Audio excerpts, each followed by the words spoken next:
Hey everybody, and welcome to the Final Fantasy Tactics Colosseum AI Tournament League for November. It is the finals of a long month, and boy what a month it's been. I'm Sardak, and with me tonight in the booth is Soul. Hello everyone, excited for the finals here. I hope everybody else is too. I know I am. I have absolutely no idea who's going to win. Like, any of these 8 teams has a shot at it. Yeah, for sure. So, I suppose we should get the party started and see which of them does. We'll be starting off with the winners finals, Coppola 1 versus Simmon 1, FF4 Nukes versus Guess Who.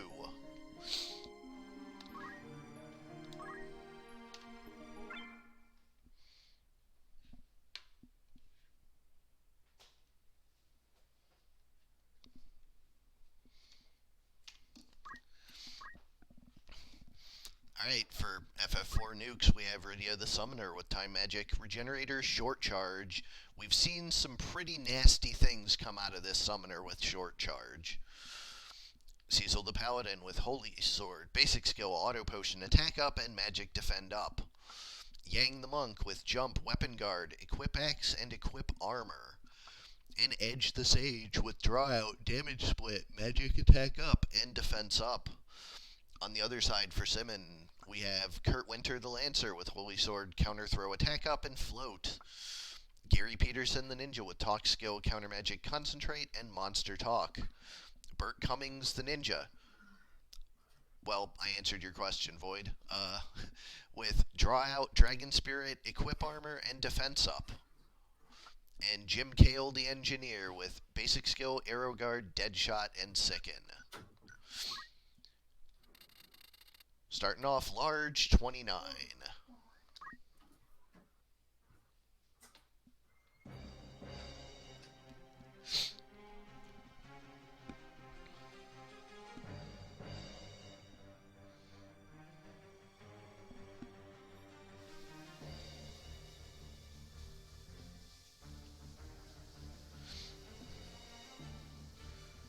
Funny enough, the player with the most entries in the top 8, being Simmon with 3, believes Coppola is going to be the one to take it.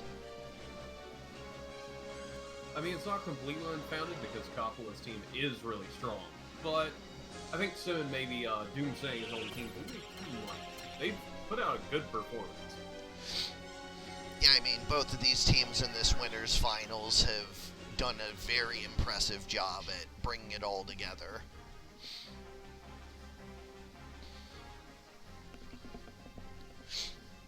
I like that we have an actual monk and a summoner in the winners finals.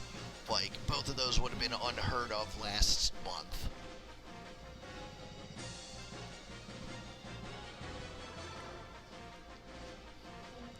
You see a re-raise onto the other ninja, got 2 re-raises on the team already. Here comes First Blood, Akiku onto the Lancer for 169. That is really solid damage. Lancer answering back with a Judgment on the Summoner, but takes 66 back due to it. Pretty sure that Lancer is... Oh, but he regens most of that back. Here comes the Shine. We've seen a lot of that this month, that's for sure. What we have not seen a lot of is Shine Miss.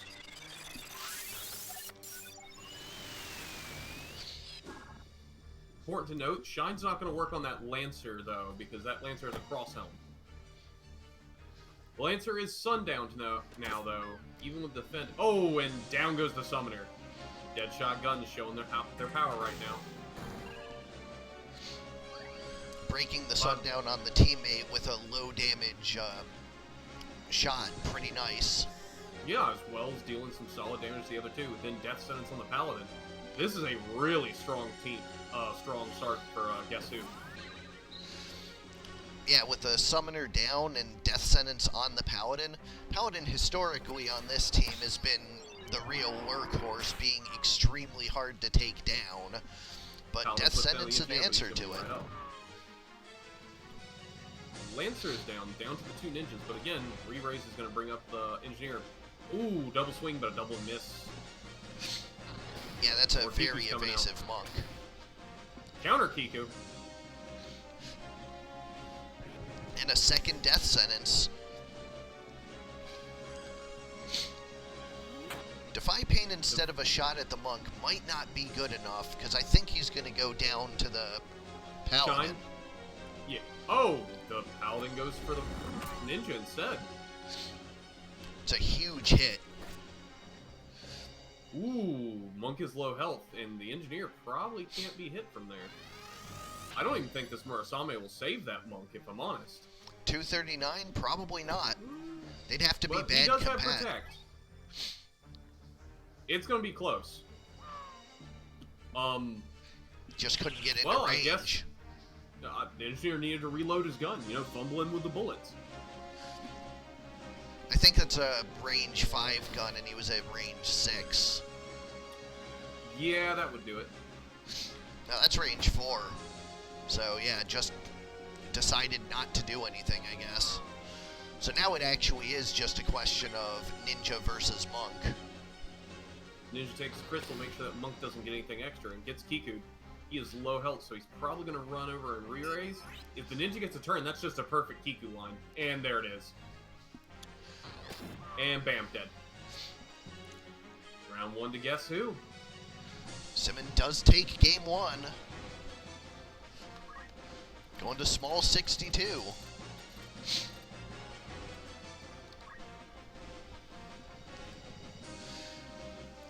I do love how tense the matches get as you get later on in the month. And the finals day is always just especially tight. And I especially love a winner's finals that is not a beatdown. It's 2 really strong teams really both bringing it. Yeah. Let's see with FF4 nukes if the summoner can get the summon off in time. If she can, she'll likely... Yeah, no, never mind. He gladly would trade that, like, 132 damage for killing that summoner instantly. Yeah, she was predicting, like, what, 300 something on a single target, and there might have been But the more. Muramasa, ooh, just barely doesn't go down. Oh, but ends up hurting his teammate more, but lands a confusion. Not that it matters, because the judge... Oh, Judgment didn't kill. This is not good. Shine Because for here heal comes and a kill a shine. ninja. Yep. Ooh, one of the ninjas dodges, at least. Oh, and it didn't heal the Sage. That one didn't have the cross helmet. And the revive misses.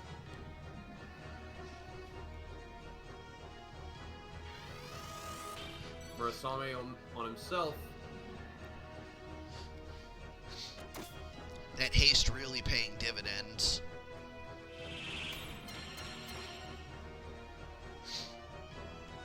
The Lancer does have redemption to potentially pick up an ally if he wants, but he is going to instead put down this monk first, which I don't know if Cecil does have a revive, but he's got a shine coming out. But if it ends up that Paladin versus that Lancer, the Paladin's going to be in dire straits, because Lancer again has cross helm, and now Paladin's poisoned. This is looking bad for FF4 nukes.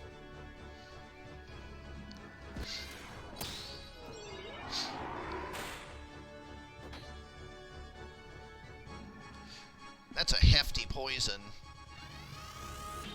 It's a hefty Paladin. That shine's just shy of being able to kill that engineer.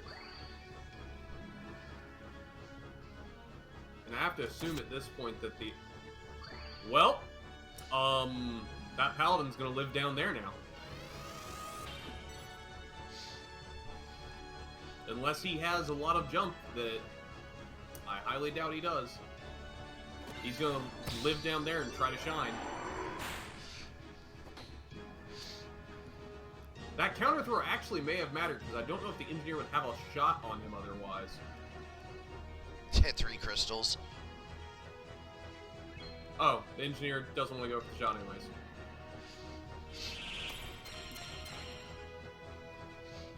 So, you guys gonna go down there and deal with him, or...?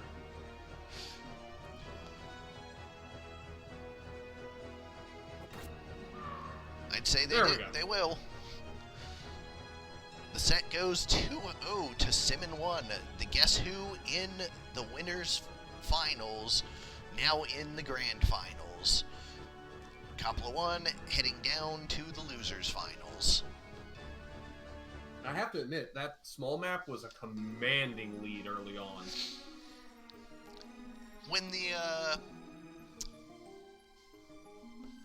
the Muramasa got counter magicked, I thought that might turn it around. It was really tense there, but the hastes really played strong for the Guess Who there.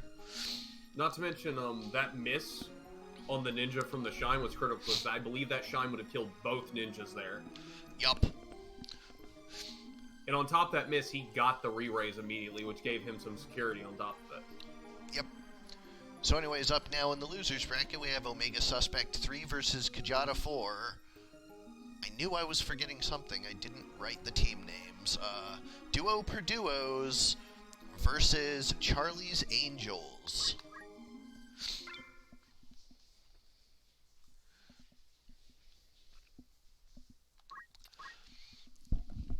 Alrighty, for Duo per Duos, we have Sanctus Lancia the Lancer with Holy Sword, Auto Potion, Abandon and Magic Defend Up. Fortis Arcus the Monk with Red Shoes and Longbow. Basic skill Weapon Guard, Deadshot, and of course Equip Bows. Frigus Offa the Samurai with Item, Hamido, Attack Up, and Sicken with the Icebow Crystal Helm. And the boy. and Semper Scutum with Basic skill Dragon Spirit, Equip Shield, and Defense Up. A Bag Monk. On the other side, for Charlie's Angels, we have the Waitress the Sage with Draw Out, MP Switch, Magic Attack Up, and Move +3. Sweet D the Ninja with Basic Skill, Dragon Spirit, Concentrate, and Move +2. Ruby Taft the Time Mage with Item, Weapon Guard, and Equip Axe with a Tidal Axe. And Charlie the Paladin with Punch Art, Counter Throw, Attack Up, and Move +1. Heading to large 54. Yeah? So, we're not supposed to play favorites, I know, but I'm going to be real. I really want to see Frigus Offa take this. I love that Samurai. That Samurai is definitely really cool, and you're allowed to play favorites, actually. We're not supposed to, but we can.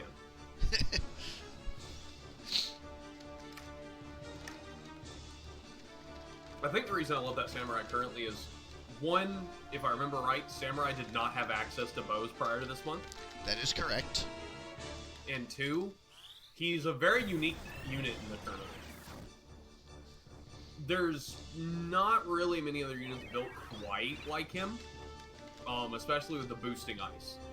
And Ice Absorb is not something we've really seen at all, so it was a good call on that front. Yeah, it's definitely, Ooh, that was a, very important dodge right there, my little friend. It is definitely a lesser used defensive, so certainly one of the better things to be leaning on offense.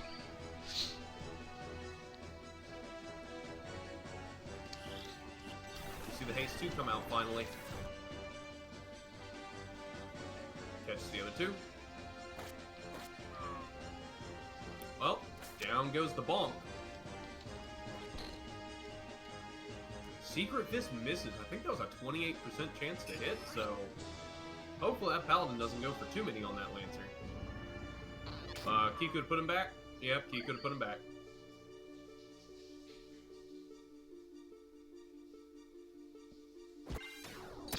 Here comes the shine. Paladin guards it.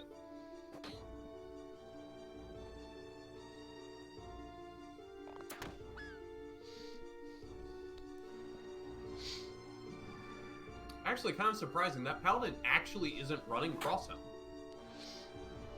Yeah. He's instead running Diamond Helmet. Kjata said that he really wishes he had made him just a monk instead, because all the cross helms at the top tables, he's just being a monk anyways. Yeah, true. That being said, he does have the HP and defense options of the Paladin.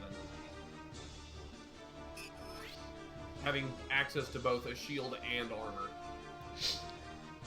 But he probably could have got a similar unit with a knight.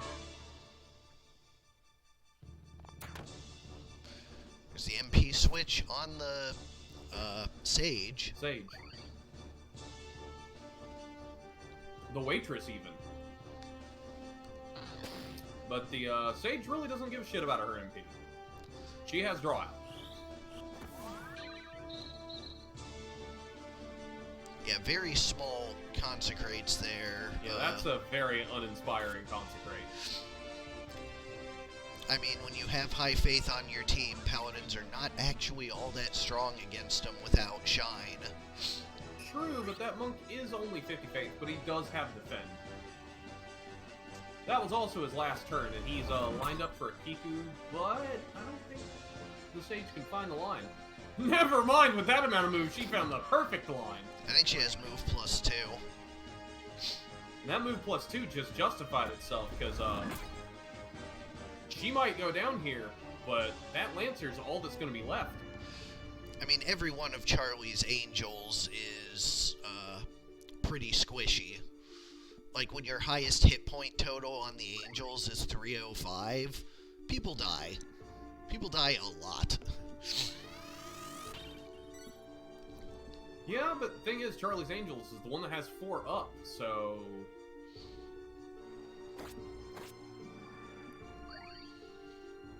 I believe they lost to a really concentrated offense. Like, I want to say, Oops, I Did It Again was the one that beat him. That wouldn't surprise me. Walks in, cheers whole team falls over. Yeah, like, overwhelming early offense is this team's weakness and why it's not in the finals itself. But it puts out some withering offense on its own when left alone. Making this map a really good map for them as they take the first match. Or first round, rather.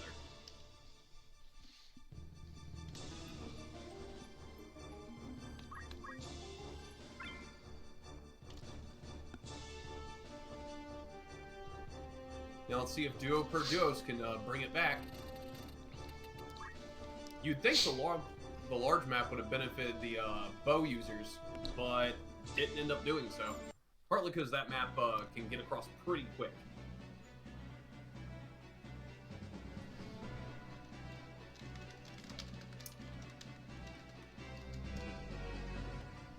Let's see if duos per duo can get a different result on the small map. Ninja runs in, puts the monk in critical. Kiku hits the samurai. Charlie's Angels just trying to go ahead and get everything out as fast as they can. Kiyomori to put Pro Shell on the whole team. But this Consecrate, I think that Bowmonk's down. He is indeed.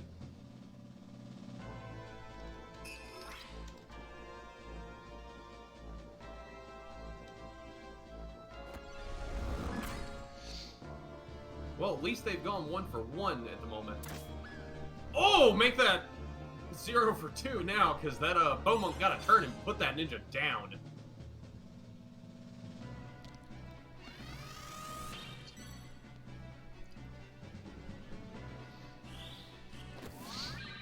Here comes Consecrate to put him right back down. Masamune to get the haste and regen up. But unfortunately, that samurai you really want shooting people instead of being supported.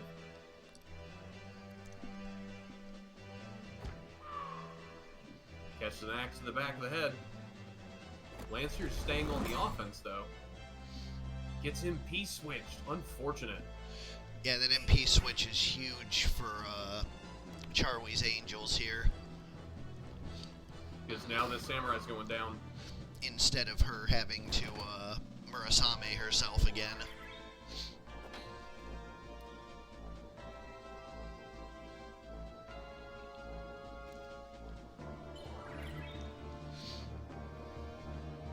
It looks like at the moment Charlie's Angels has the momentum in this match completely. Yeah, Duos per duo is going to need something big to swing this around. I've noticed that there's been a lot less sandbag looping this month than historically, because the offensive options just seem to blow right through it. Ooh, there's a spin fist. Can we get a shine to follow that up? That could be multiple people down, potentially. Here he comes. Shine. Here comes the shine.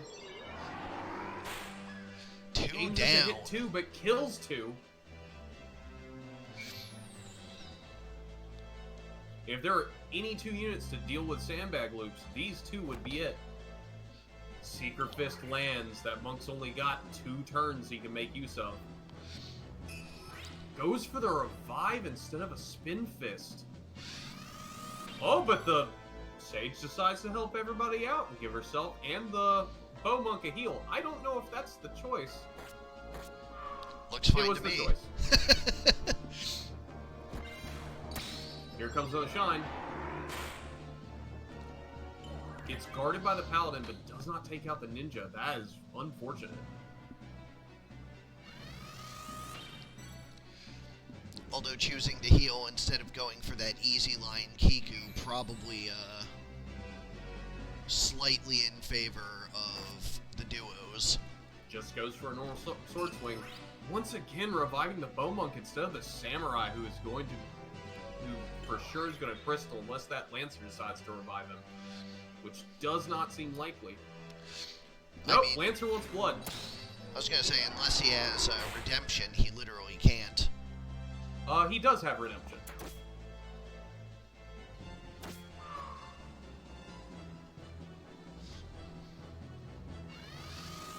It looks like it is once again the Lancer versus 3. Which is unfortunate. Because while this Lancer's strong, he only has 2 turns. That being said, that monk is going to get up. Because of re-raise.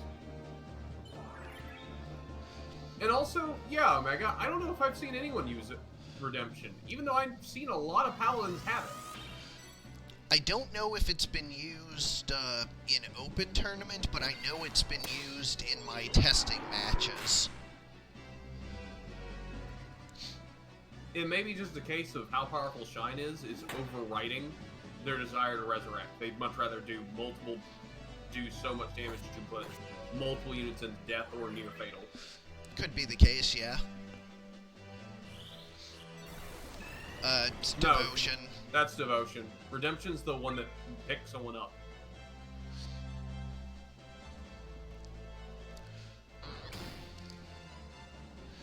There was a bug with its, Oh, well, speak. Nope, judgment. He walked right next to his bow monk, and I thought he was going to pick him up. Unfortunately, unless this monk gets a turn before the Lancer, this is about to be over.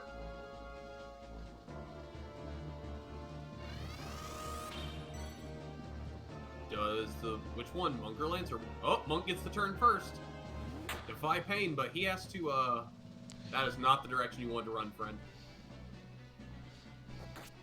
Yeah, being in the center of all of them and having to survive all 4 of them. Yeah. With haste, well, at no least less. 3.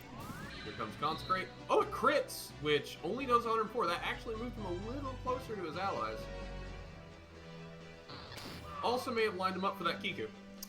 And there we go. Lancer just lays down and says, I give up. Charlie's Angels take it 2-0. Duo per duos is out of the event. Unfortunate commentator's curse. I'm sorry, Omega. Love Card Magic 3 versus Coppola 2 up next. Nothing cheaper than something free versus Snooze Fest. Kjata has always been a strong competitor, so no surprises there. For Love Card Magic 3, we have Ward the Lancer with Holy Sword, HP Restore, Attack Up, and Move HP Up. Laguna the Engineer with Item Hamido, Deadshot, and Throw Item. Kyros the Ninja with Elemental, Auto Potion, Magic Attack Up, and Move +2, along with Jade Armlet for the Strengthens. And Julia the Chocobo with Choco Guard.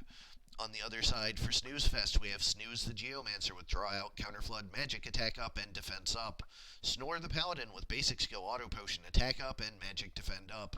Sleep the Monk with Battle Skill, HP Restore, Equip Armor, and Equip Sword. And Nap the Priest with Time Magic Regenerator, half of MP, and Move +1.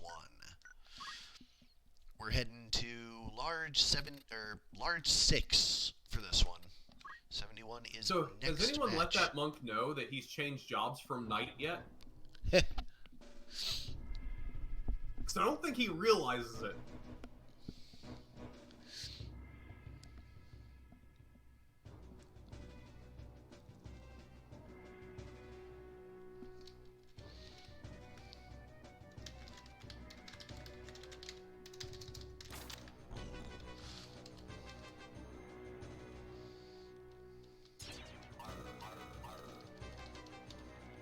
Get a pro shell on 3, which is very critical because those Chocos have loved to spam Choco Guard instead of actually getting the pro shell out lately.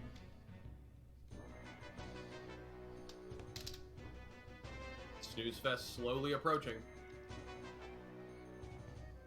They're formed up for the priest to cast some kind of buff. Here we go, Haste 2, there it is. Catches the whole team.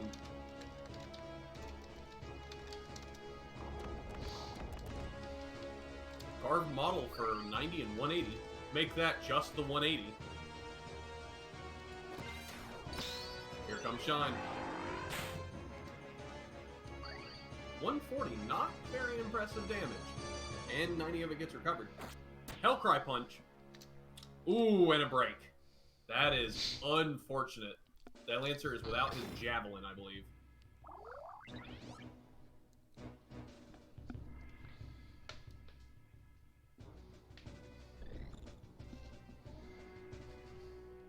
Let's see if Laguna, the man with a gun, can do something. Oh, it was the man with the potion, actually. You can be two things. That's true.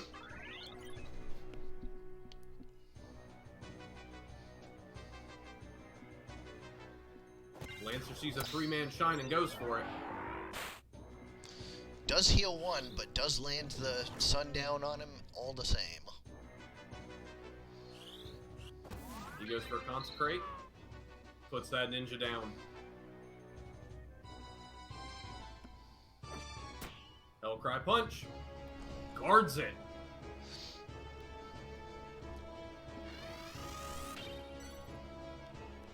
Yeah, that engineer really wants to keep his gun, so that is a pretty big guard right there.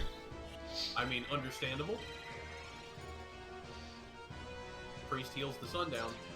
Choco puts up the guard.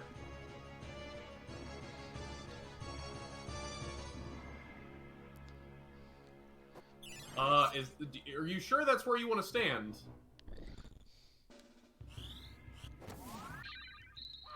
And back down he goes.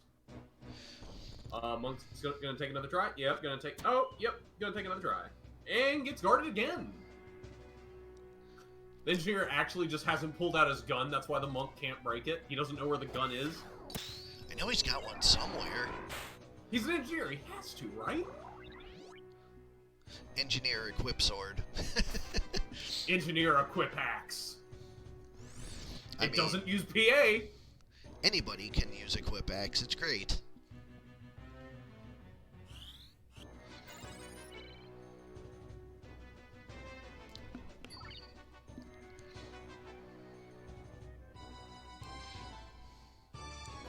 Engineer picks up the ninja again. I suspect guess. that loop is going to continue.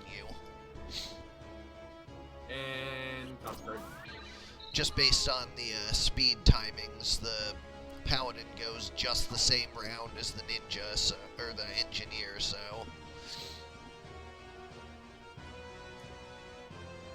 Yeah, I'm gonna guess they're both 10 speed, so I know the engineer is.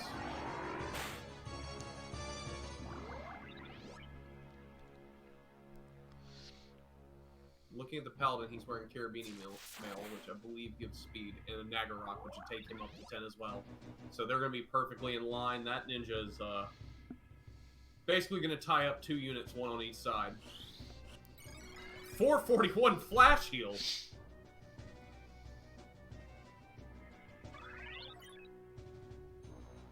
Choco Asuna, which I don't know if that hit the engineer based on the animation. If it did, I believe it'll prevent a break. No, the... Oh, ninja got a turn! Oh, you're right. Sturdy wouldn't prevent breaks anyways. Just Yep. other status. Just statuses, not breaks. The ninja did get a turn to do some damage this time, and moved to a different position. Which also meant the monk didn't try to shoot the engineer. Let's see, 40 and 35. Yeah, 35. There's a 5 gap in there the ninja snuck in. Because that ninja is probably 12 speed at least. Yeah, so it's just a matter of when it lines up. Yeah, it's just a matter of it lining up perfectly, which it finally did.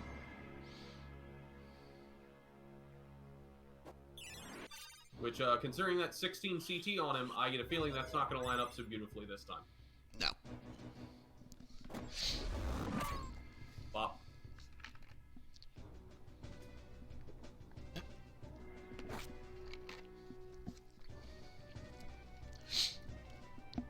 With the monk out of MP now, that's going to be a pretty significant loss for Snooze Fest. Burn it all trying to break that gun. That maybe someday we'll see used.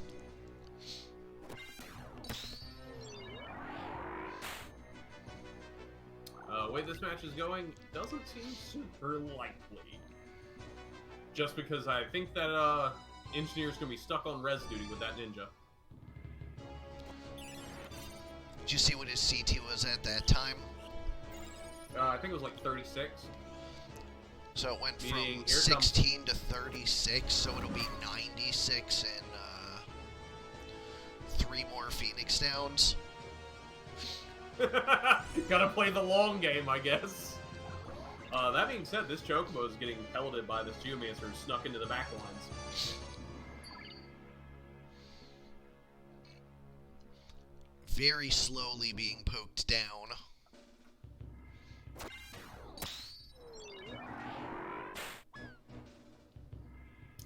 That was a The crit. Lancer, though, is putting in work.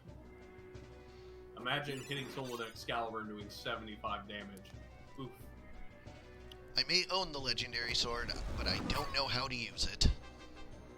Yeah, I know how to break things with it. I just turn the legendary sword flat ways and hit something and it breaks.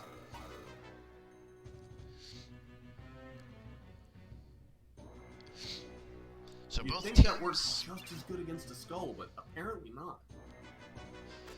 so both teams have one member down. Shine. Yep, here's the shine. But I assume due to vertical tolerance aiming, only gets one. Much more respectable 150 that time. I think that Engineer Monk might be worse compat or something. Engineer is a Libra. Cancer Capricorn. Cancer Capricorn. Yup, they're worse compat. That explains it. The Monk is an Aries and the Engineer's a Libra. That also explains the break misses to some level. Well, no. No, those are Zodiac just a doesn't flat influence break chance. 20%. Never mind. Yeah, never mind. I was thinking of hit rate. Yeah, and Mighty Sword are guaranteed hit with a 20% failure rate.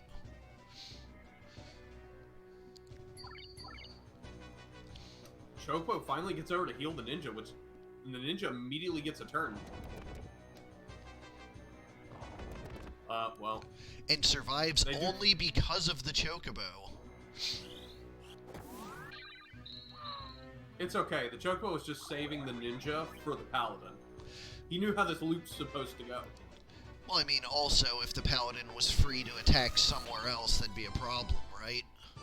True, true.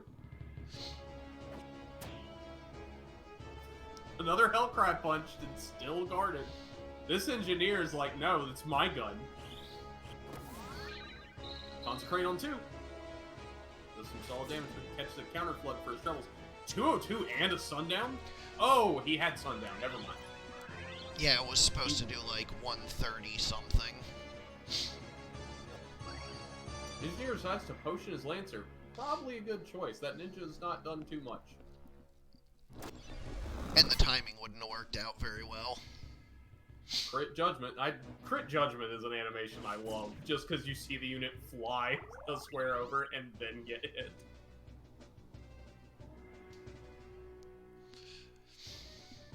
And let's see if this Chocobo gets turned. He does, and then cures himself and run away. Run away.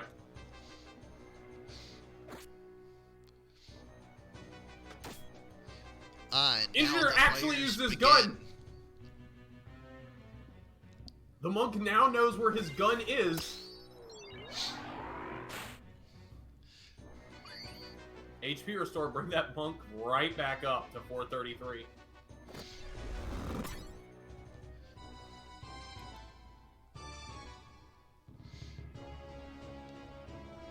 Kiyomori comes out from the Geomancer, and Chocobo dropping a sturdy.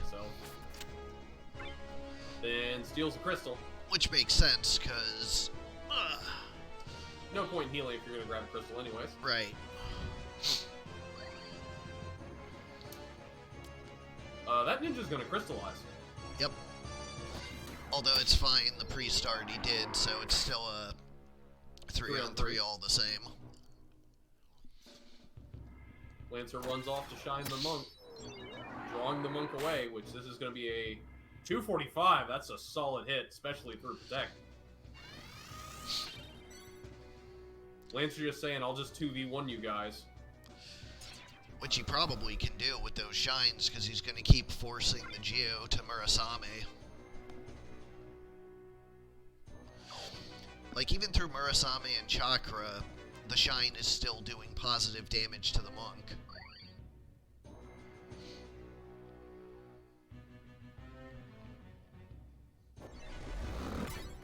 Judgment on the Chocobo. I don't think this Paladin can actually do enough to kill the Chocobo and the Engineer if they stay together. Yeah, between the Potion and Choco Cure, they probably can't. Counterflip with... oh, a slow! That does change the math on it a lot. But the cure is... there goes the slow. Yep, there goes the sundown. There goes the sundown. There goes the potion.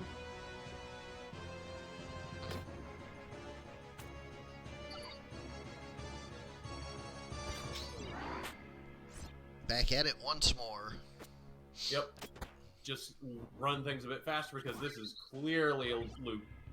A very complicated loop. What a loop.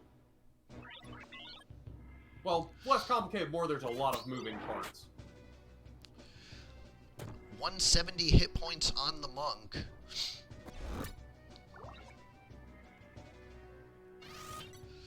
Then Murasame. So he should be at 290, I think, a shine crit? 140. 150 to 250.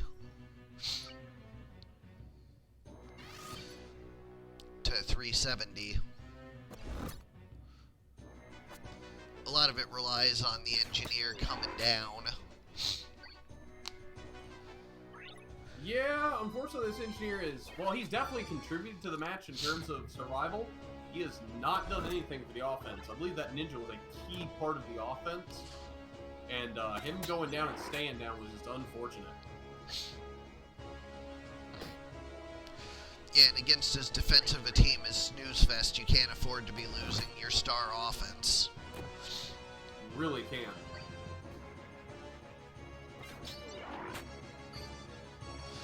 Another HP restore on the monk. Oh, there's frogs in this. Yeah, so if that Geo decides to keep going for Geomancy in that water, that would change this match real fast.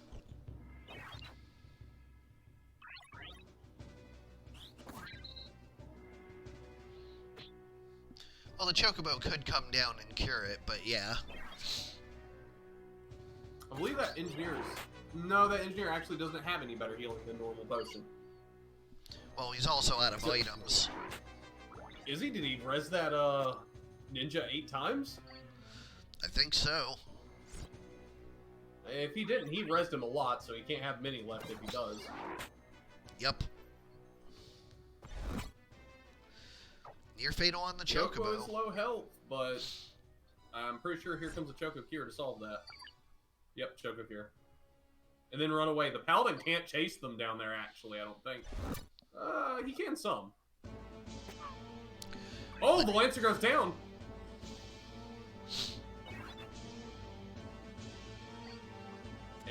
the Engineer and Chocobo have been drove to a corner on the opposite end of the map. So that Lancer is likely going to stay down, and then Snoozefest's team is going to come over and put them in their grave.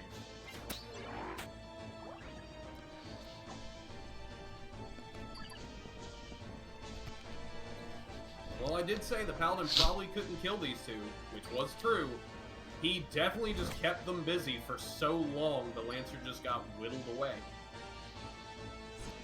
It was the weaken that ultimately did it. Him doing lower heals on himself with the shine, he couldn't keep up anymore. The monk finally broke the gun. All is right.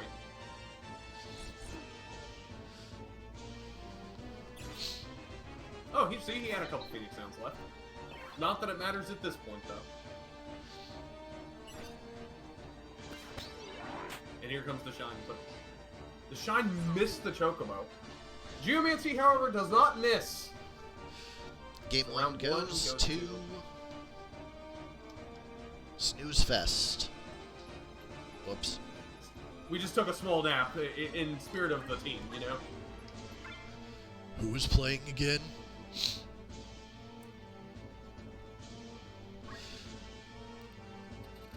Going to small 52.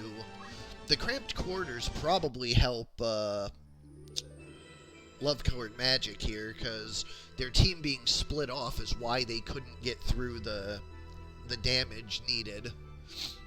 That's true.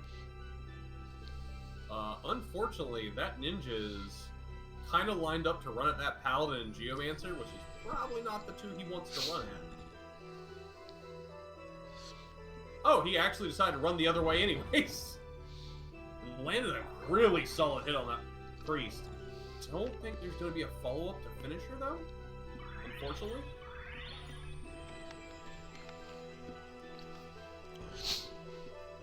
Actually, the Lancer is moving to keep him busy. Engineer might get a turn and find the shot. That is an Engineer rifle he has. So he has 8 range. More likely he's going to just walk up and heal the ninja, though. The auto potion actually puts the ninja out of that range, and the Engineer rifle does do it. She'll still get a turn, but the monk had to waste his turn reviving. I say waste, but you know what I mean. Yeah. It is... Basically, both teams are opposite from each other. Have their teammates opposite from them. 2 on each side of the area.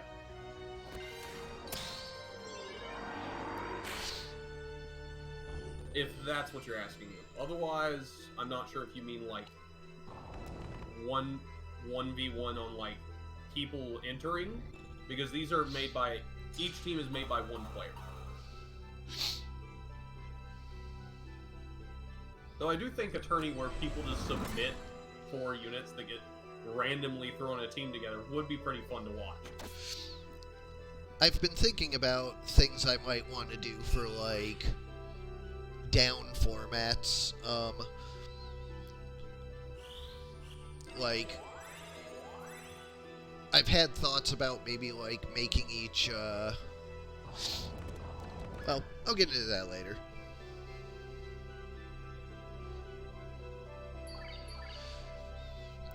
Yeah, it's, Oh, no, it's just 2 teams. Yeah, it's just that they start separated. Yeah.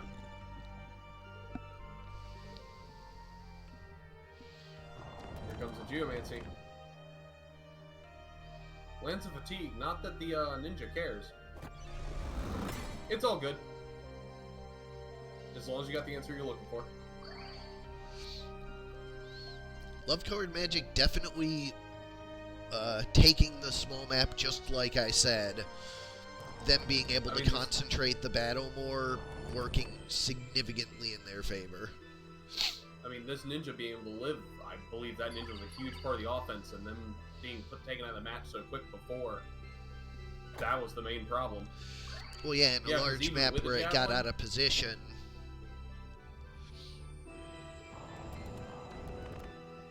Because you need a lot of damage to chew through a team with 2 Escutcheon 2s on it.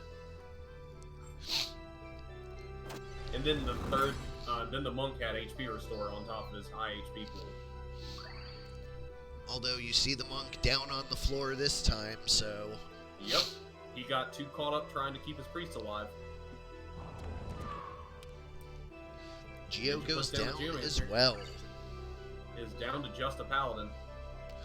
And when up against the entire team, that's not going to work out for Snooze Fest.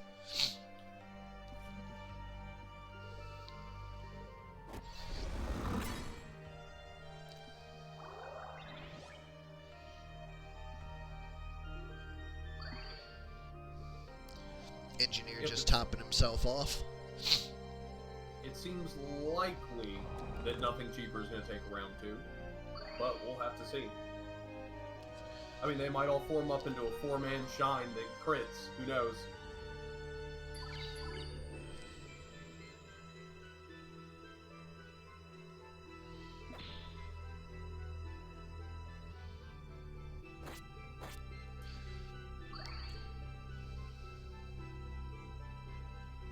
Well, another thing with this matchup is that Snoozefest is a tanky team versus a team that's damage is a bit lackluster. It's not terrible, mind you, but they're definitely not one of the higher damaging teams. Yeah, I mean, in this format, higher damaging teams is, well, the Love Card Magic team that this one beat to be in this match. To be fair, the Engineer can do some solid damage if he actually is shooting instead of throwing potions.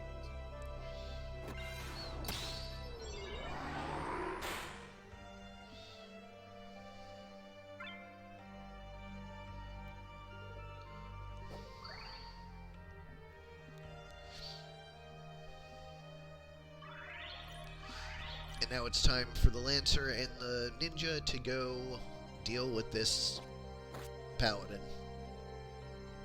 What you got, Fig?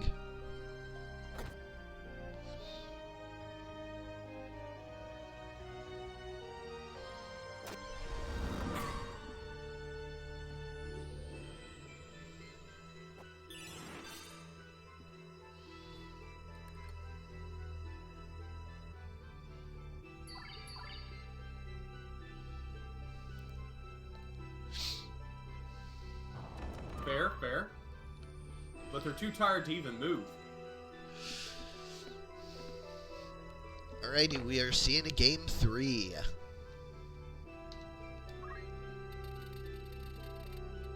A lot of that depends. It's like most teams end up with some level of balance in them, especially at this point in the tourney. But you can usually take a look at, for example, Snoozefest team. The entire team is running a lot of HP on it. Escutcheon 2 gives defense. Which defense in this is a, I believe, 33% damage reduction. Is that correct? I believe 25.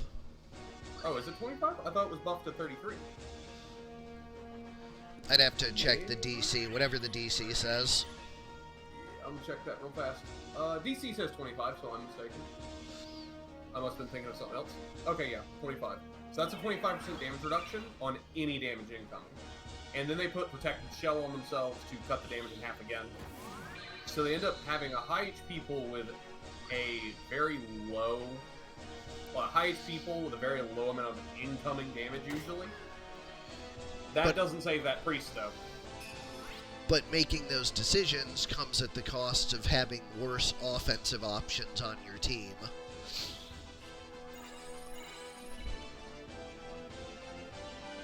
With this month, Shine Paladin kind of fixes that, depending on the matchup a bit, but that's mostly due to Shine being a bit overtuned.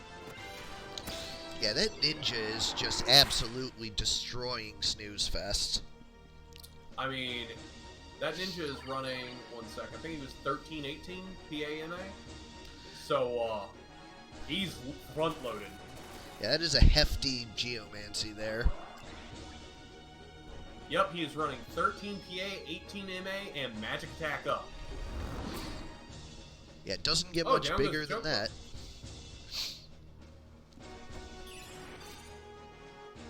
And I think the only thing that would probably get more would be like a Sage, maybe? And I'd have to actually run the calc, because that's probably going to be comparable.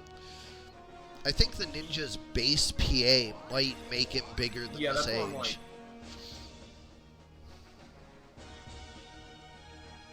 Yeah, that's where I'm like, Ninja might be better, but Sage maybe edge out. I would have to run, because I know Sage can get higher MA.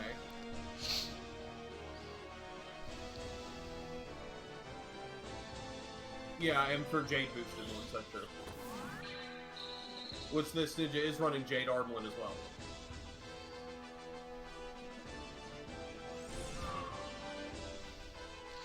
Ninja does go and down. Talk about how powerful he is. He goes down to Geo himself.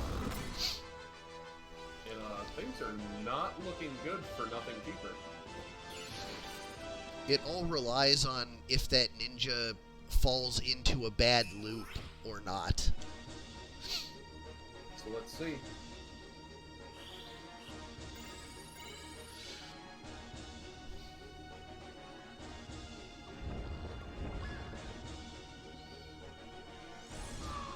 Well, the Ninja is not, in fact, part of a bad loop.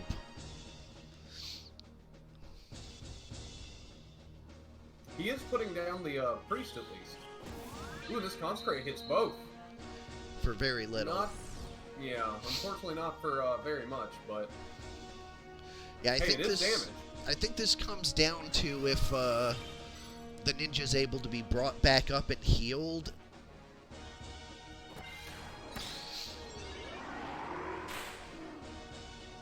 Ooh, Chocobo going down is real bad. That's the unit who'd be able to bring the Ninja back up.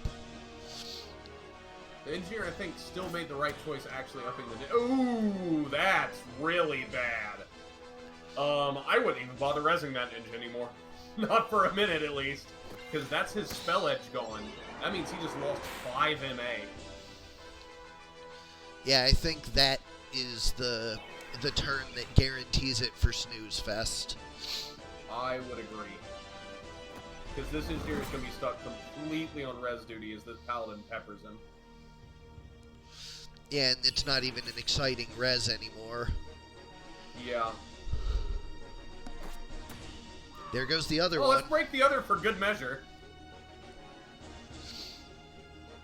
Well, defense isn't a thing to begin with in FFT, but in terms of health, it depends on the build, but I believe Knight has the highest health generically. Yes. No. Mime technically, but Mime can't equip stuff. With being able to equip things, Knight has the highest at 270. Base HP.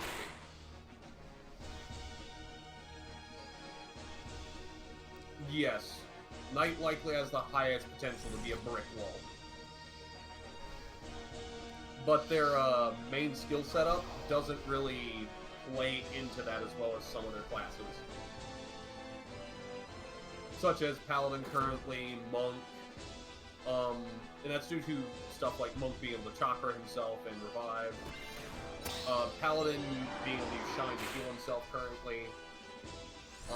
Paladin is at 255, so it's real close.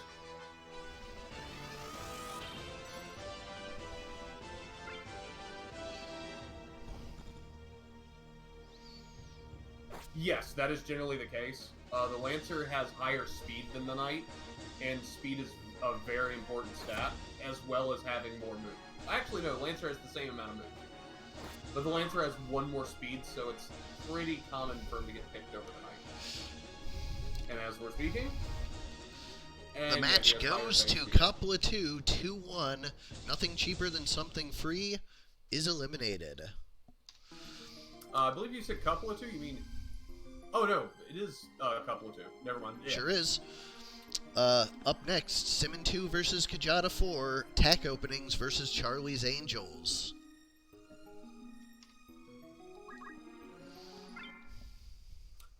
It is monthly. If you're in the Discord, he'll announce when he'll post the data compendium. The team builder will be built up now. Will be brought up to date.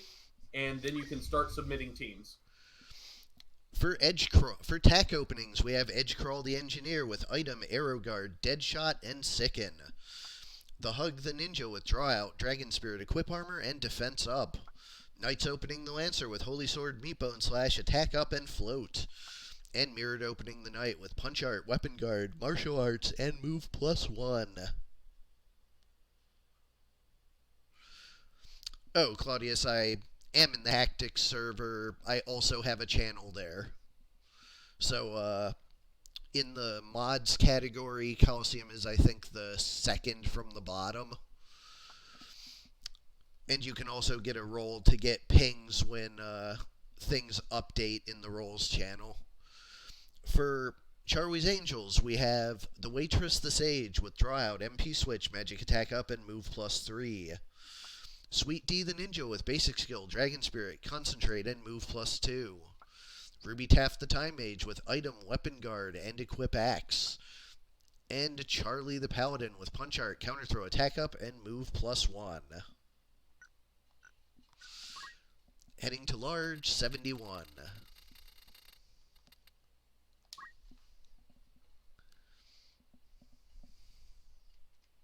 Whoops. Oh well.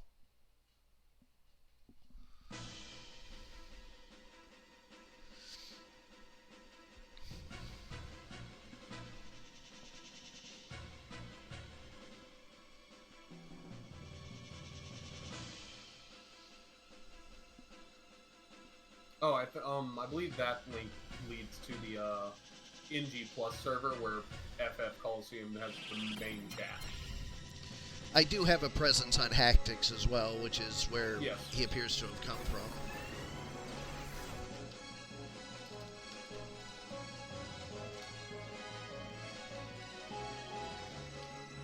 Nothing, if you're just in Hactics, nothing prevents you from participating. A lot of the discussion ends up in the NG Plus server. You see an MP switch from that Sage, the Ninja runs up and pays the Engineer back. Ninja gives up on his Engineer, just says, I'll just put the haste and regen on the units that'll probably live.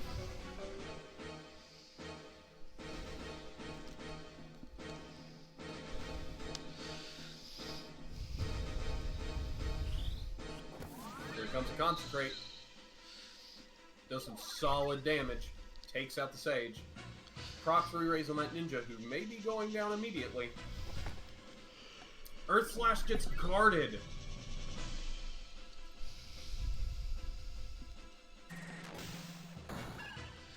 But you can't guard Heaven's that. Cloud. She can get up and defy pain to almost full health, though. To slow 2 on the Ninja, I'm guessing. Probably. Judgment procs the re-raise. Is that a true 999? Well, I don't know why Judgment's doing that, but that Paladin has been judged.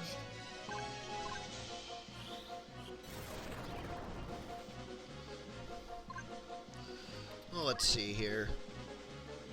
Faith 70, Faith 70. What happened? He didn't have any statuses on him. I'm gonna re-roll that match. Something weird happened. Yeah, that's a bug that we've seen a few times, and that's I without think I know question what the it impact of this is. match. Like, I just think copied the compiler math for how to do the multiplication and division, and I'm thinking there's just a leak in it somewhere. No, that was an error. That should not have happened. Yeah, that's an error, and that's the only ability in the game currently doing that. Which, it being a new ability, you may have stumbled on something that nothing else has touched yet. Well, so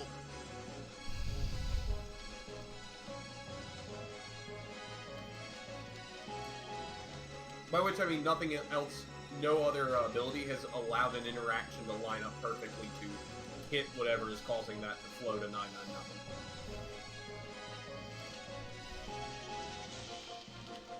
It is technically possible with the right setup to deal 999, in fairness, but that shouldn't have done that. When I say right setup, I don't mean your unit, I mean everything set up perfectly. I mean, the short version of it is, like, I copied code from vanilla that I didn't perfectly understand because it was very math heavy and I didn't bother to figure it out. So it is almost certainly that, because Consecrate and Judgment both share that procedure. Because, like, when you multiply the faiths and then you divide by 100, like, the compiler does it by, like, multiplying it by some weird arbitrary number, bit shifting it left 8, and, like, anding it with FFFF. Like, it's... I'd have to sit down and, like, actually do the math to figure out why the hell that works, but I haven't bothered yet, so it's just a copy of what vanilla claims is supposed to work.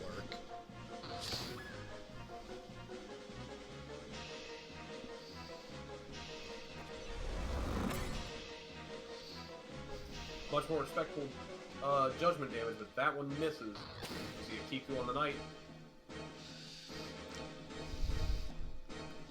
But anyways, I'm pretty sure the answer is it's just like a weird overflow. Yeah. I mean, clearly, the match had to be redone because the Lancer was doping. Very clearly. Disqualified. Yep. Had to bring in a whole new Lancer, give him the same gear and everything. He looks exactly like the old one. He has the same name as the old one, but trust us, he's different. We use D4C to grab this Lancer, who's hopefully not doping. And that's the round. And that's not 999, that's the correct damage. Yeah, 210 sounds correct. Yep. Game 1 goes to tech openings.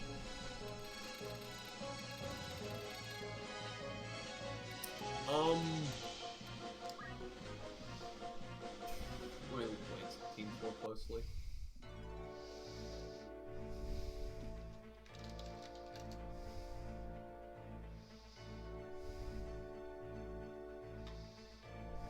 So yeah, attack openings is pretty offense focused, other than the Knight. Which the Knight's not a slouch either, in fairness, but he's definitely more of a focus on supportive damage and healing. And the Ninja is just the Ninja is using draw out for both damage and defense, as you can see with the haste regen setup. So if I was to break them down, I'd say that attack openings has more of a offense lean than pure defense. Most teams end up balanced in one way or another. Or at least most teams that get pretty late. Every once in a while you'll get a team that's heavily favoring offense or heavily favoring defense that goes late. But it's not the common.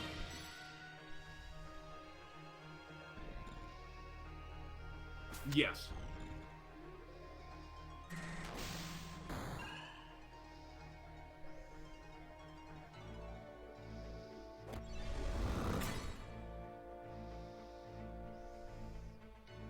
Believe other than the Paladin, I don't think anyone on Charlie's Angels is particularly tanky, unfortunately. The Sage, a little bit because of MP switch, but that only usually lasts for one. Also doesn't help when they line up beautifully for Earth Slashes and Kikus. Or just a gun to the face. So yeah, this is a case of attack openings has enough damage to just put them down. Other than the Paladin. The Paladin will live through a hit or two. But like this Judgment's probably put the Sage out. Oh, MP switch. Would have killed otherwise, though. Another thing to keep in mind is I'd have to double check, but they could also be good combat. with Charlie's Angels units, which would raise the damage for both sides. But here comes a Cheery!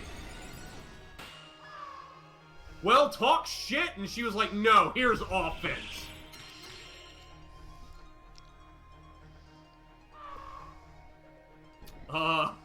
This swung real quick, but it's just the Paladin, unfortunately.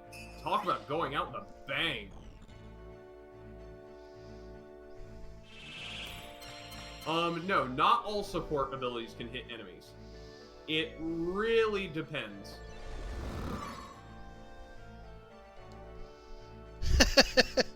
Fig's like, I want to see it. I want to see it.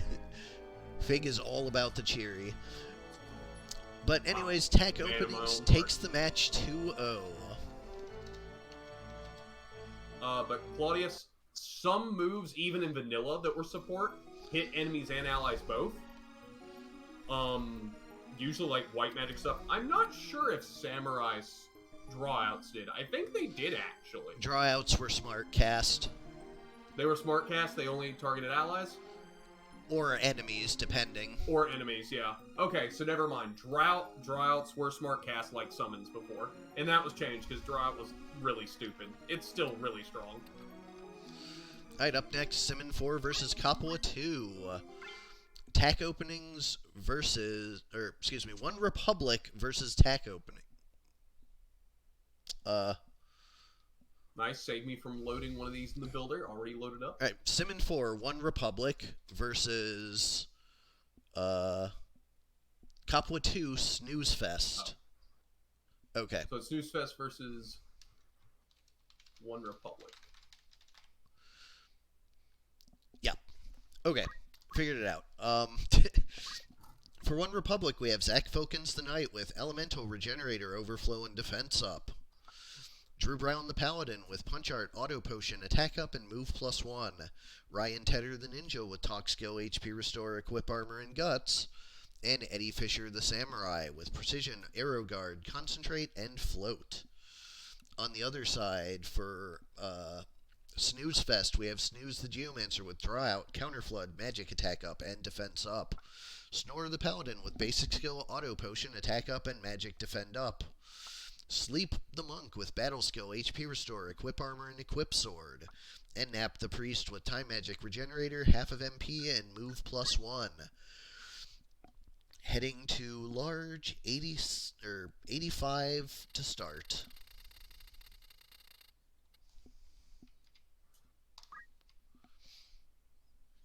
And yeah, defensive teams definitely can work. They can put in work.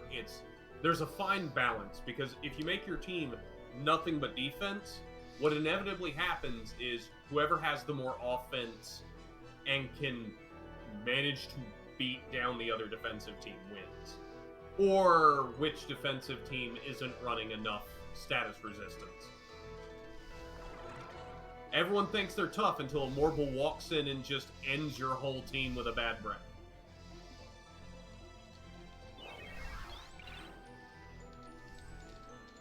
As we did see earlier in the tournament with a team running double Mortals.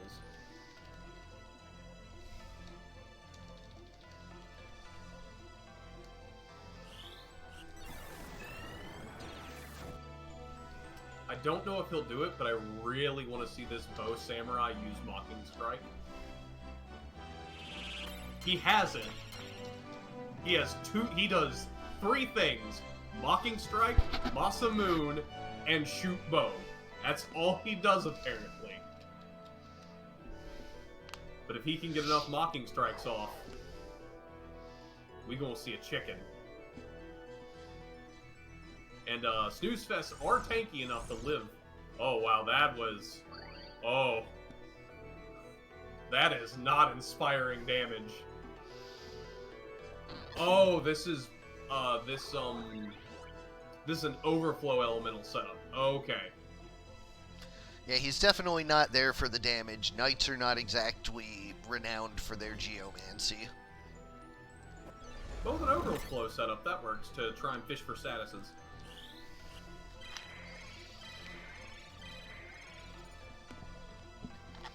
Not gonna matter if they're sturdy, though. Dude, shoot the monk.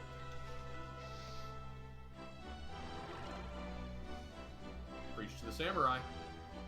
Got 3 re-raises out. You're gonna have to kill him a number of times. I get a sneaking suspicion this is gonna be a long one. I suspect that to be the case, yes. The Knight lost to Naggarok, which mostly just means he lost speed, because he doesn't care about the damage. Still, man. I think that's 4 times he's hit someone and no procs at all. Unfortunate, because he's running a 40% proc rate at the minute.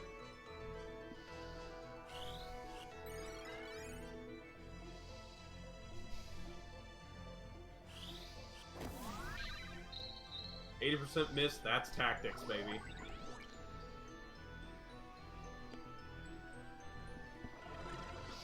I mean, unless you can get a lot out of this Samurai, it looks like this is just a real bad matchup for One Republic. Yeah. That's why I was kind of hoping the Samurai would go for Mocking Strikes. That Samurai takes a lot from Paladin, so... Yeah, this Actually, looks I'm like curious. it's... What you got? Does chicken status overwrite defending? You know, I have no idea. It'd be kind of funny to see what a chicken's defense sprite is. Very much. Kiku takes down the Samurai and my dreams. I'm gonna open up Patcher and see because, I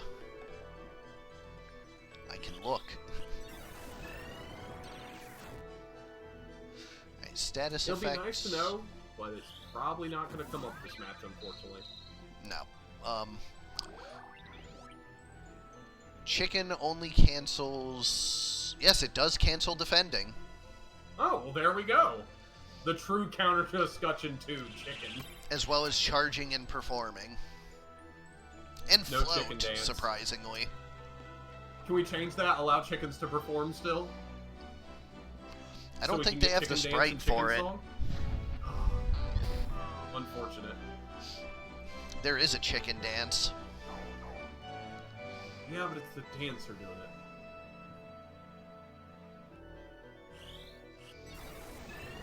This Samurai is legit built to do, like I said, 3 things. Masamune, Mocking Strike, which lowers Brave, and to hit people with his bow from long range. That's all he does. Well, we got a proc out of the Knight this time. Good job, Knight. Good job.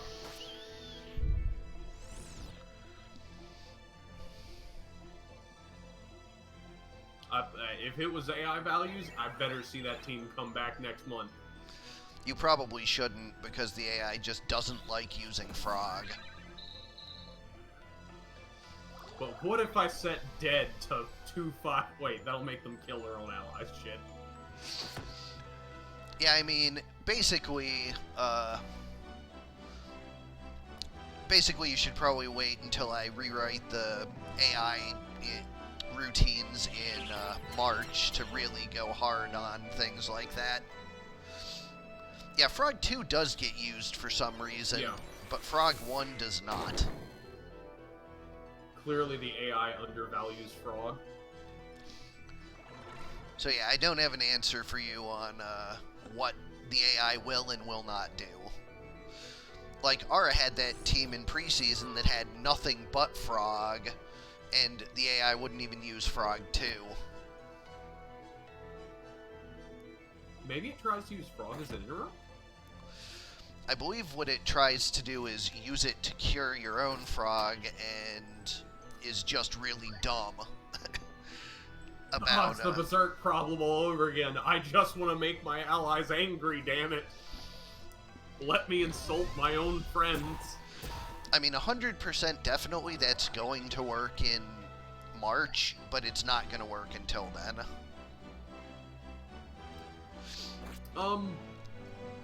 I wish I had a good answer for you on why the archers keep getting nuked tonight, but, my only answer is a lot of times the archer builds will have less health, and therefore they'll be the first target.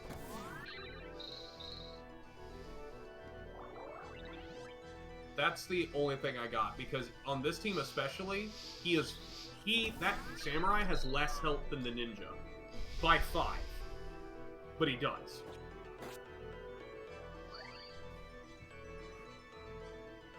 Another reason is probably all the archers with longbows don't have access to a shield and therefore don't have a scutcheon.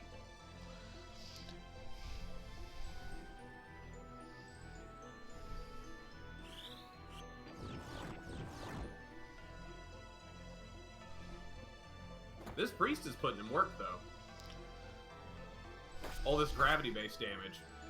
Why is that samurai, or why is that paladin purple when his team is yellow? Shh, don't worry about it. We don't know. It might be that same problem from before, from one of those other matches where people are transforming into blue. I don't know what's going on with the palettes, but every once in a while this game's like, hey, what if we just made characters a different color? It's not the regen, because if you look, the skirt on the paladin is purple.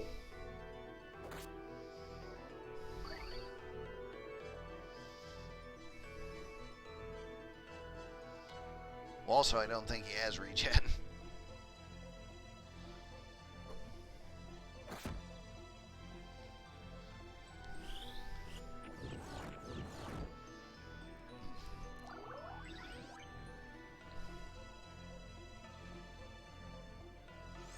Knight's still fishing.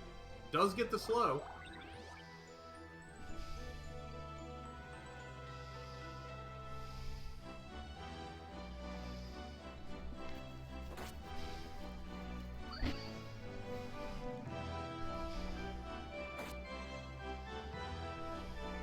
Yeah, because it's making the two knights a little hard to differentiate considering one of them's facing away. Well, now he's facing the dirt, so...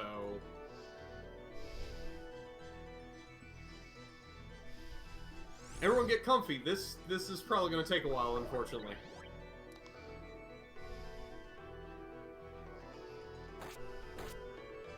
Where's a cheery when you need it?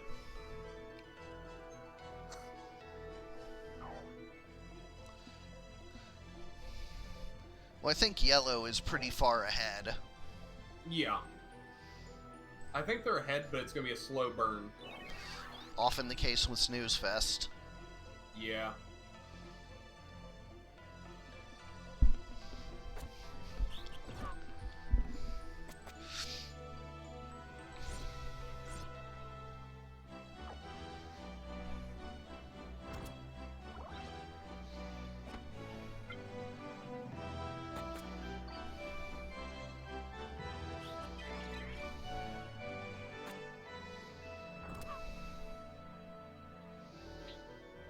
I think it's now just the paladin?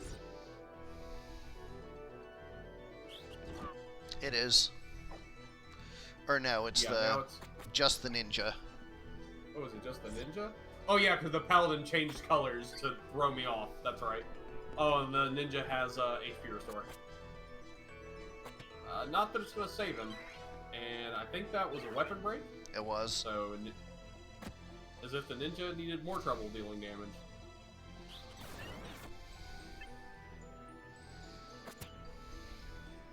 There go both his weapons.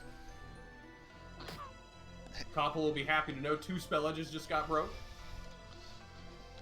Important. Going to small 43. Yep. Game 1 went to Snooze Fest.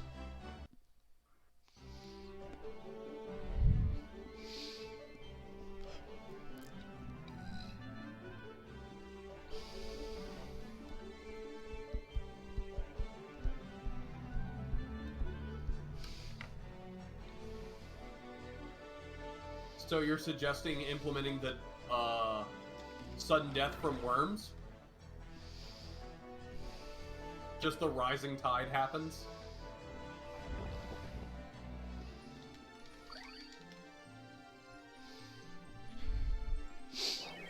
You know, I have a thought.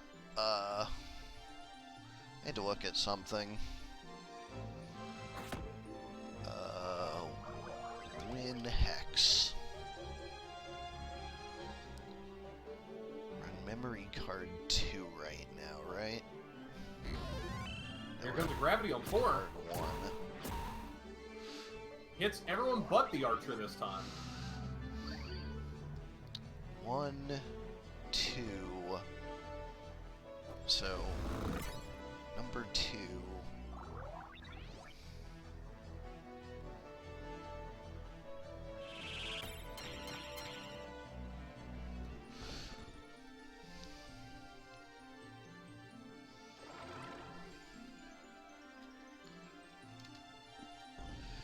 So that's pallet 5, pallet 5, pallet 5, pallet 5, pallet 4, 4, 4, pallet 4. Okay.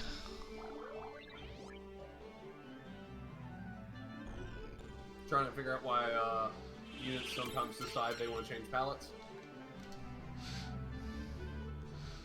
Let's look at... We do see a double fatigue. On that priest, that actually matters. That's doubling the amount that priest is spending in MP.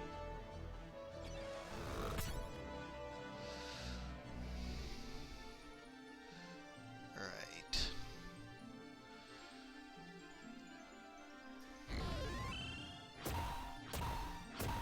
Another gravity dealing a lot of damage. This priest has put in a lot of work for our team, actually. And gravity's not a particularly expensive spell.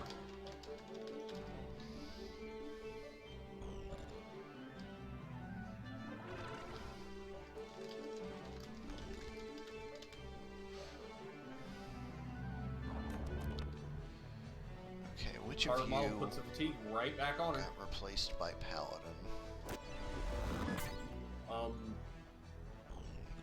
Oh yeah, that was enemy. Yeah. Alright, 4. Mixed up the paladins for a minute. Black, Judgment putting down the priest. blue, Here comes Demon Fire. red, Gets a sundown on that ninja. green, white. Fatigue doubles the cost of any MP-based skill. Ah, I see what the problem is. The I'm pallets have yellow before purple, so they're just inserted incorrectly. They're in the wrong order.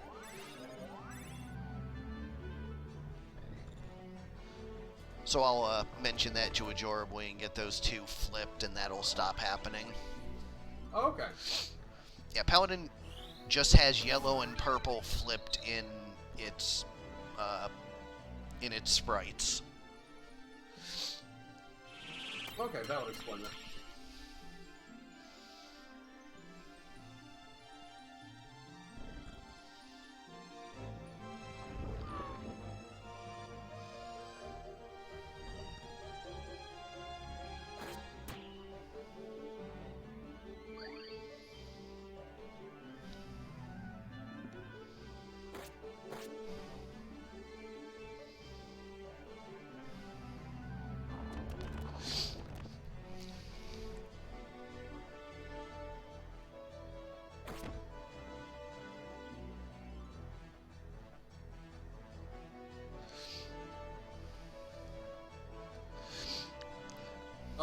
You're probably seeing Sundown. What Sundown does, it makes you... Sundown makes you take more damage on the next hit you take. It would not be particularly difficult for me to, during the between turn phase, increment a global variable by 1, and during post formula, read that number, and at certain breakpoints create increasing scaling damage. That would be like all of a matter of like 2 small patches to do. Not particularly difficult.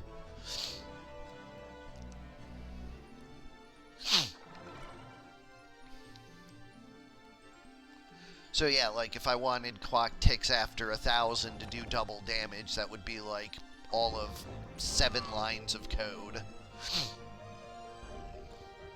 Definitely a possible solution. Because it still allows tanky units to be tanky, but it does force, when you have hyper defensive teams, the damage to start scaling to where matches will end more quickly without things being out of hand before a certain point. It's also entirely possible I could do it with events and just like key the event onto every map such that like you actually get an across the screen sudden death. That'd be neat. Like, it's something I'll have to ask Jumza about, but and do some testing. It definitely is not something I'm gonna do before March, but maybe a thing that could be considered.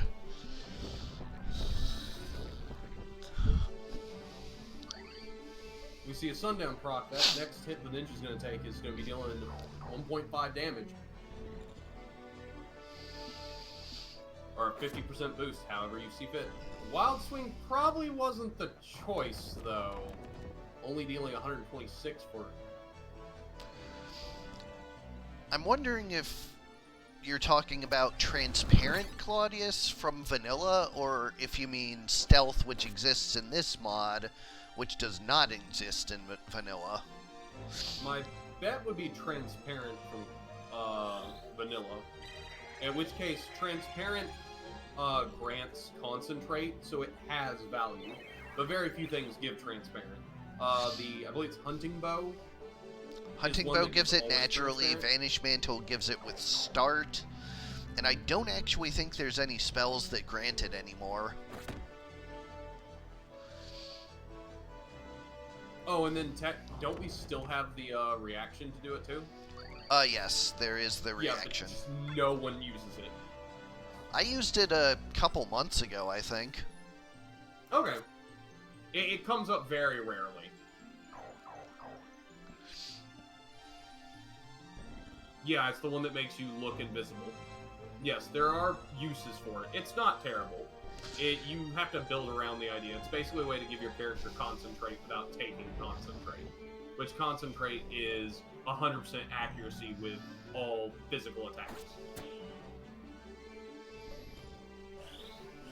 We do see a break on the ninja. One spell edge down.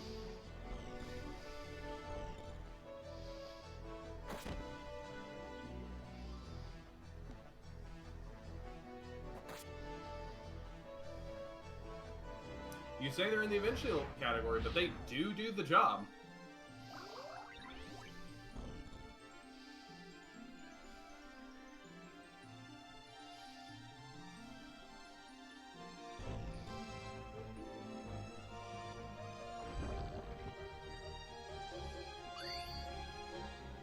HP restore on the ninja.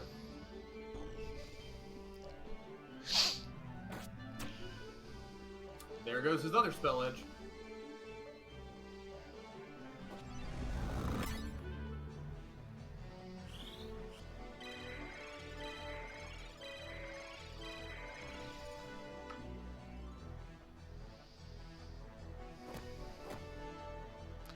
Nice punches.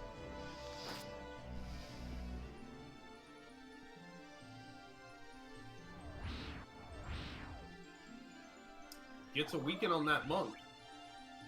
Weaken, reducing the damage output of that monk.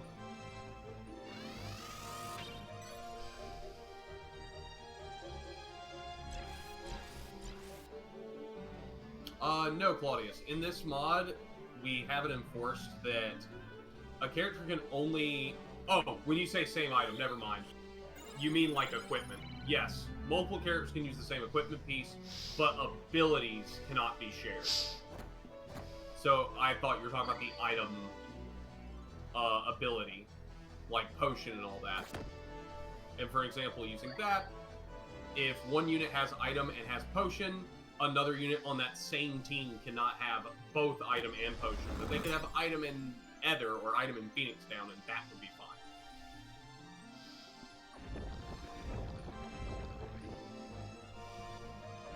But equipment is unrestricted in terms of duplicates.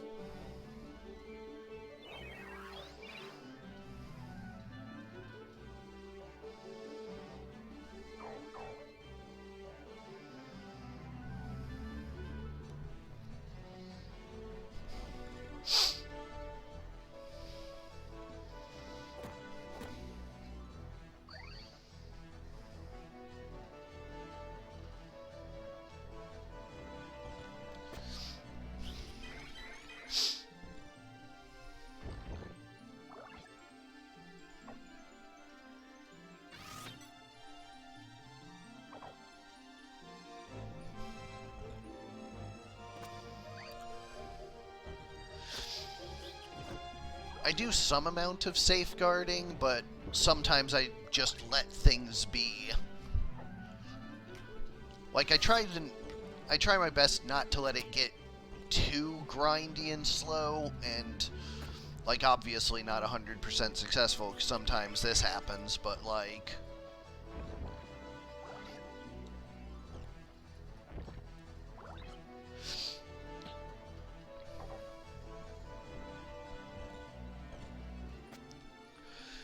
It is a legacy from an old thing.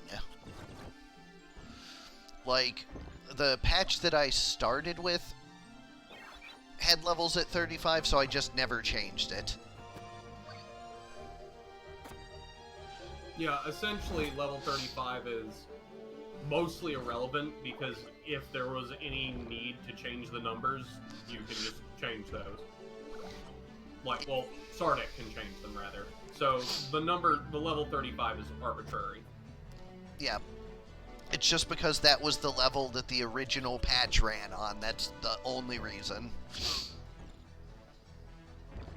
And there's really no reason to change the level. Because the EXP and levels are all locked anyways. So it's not like you could level up or do anything that was influenced by level.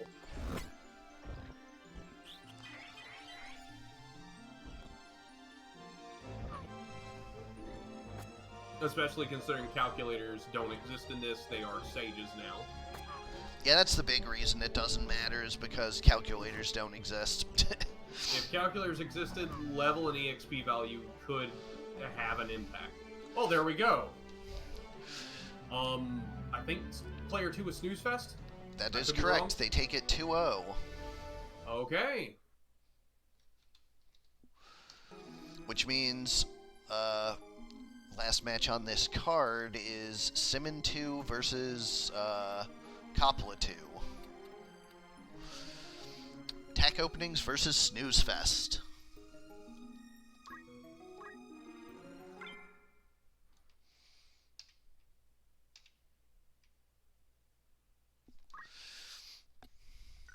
This probably won't be as grindy because Attack Openings does have quite a bit more damage. Yep. Edgecrawl the Engineer with Item, Arrow Guard, Deadshot, and Sicken. The Hug the Ninja with Draw Out, Dragon Spirit, Equip Armor, and Defense Up. Knights opening the Lancer with Holy Sword, Meatbone, Slash, Attack Up, and Float. And Mirrored opening the Knight with Punch Art, Weapon Guard, Martial Arts, and Move +1. And you just saw Snooze Fest. Yep. Oh, and Claudia, something that may be useful to know as well. The movement skill set has been completely renamed and changed completely. Because making supports that were purely based around movement was both constraining and overall not as interesting. It's Attack Openings is not a high damage team, but they are higher damage than what we just saw. It's hard to not be higher damage with a dead shot sicking gun.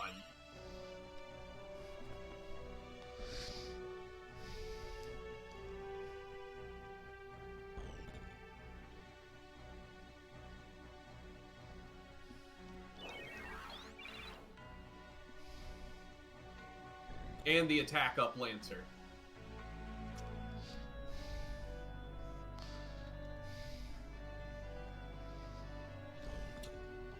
It probably would be useful, but we'd need someone to manage and maintain it would be a big thing. And to update it each time, which, I mean, could do, it just, we'd need someone to host and everything. If someone was willing to create it and actually run it, I'm sure we could get some people to contribute to maintain it.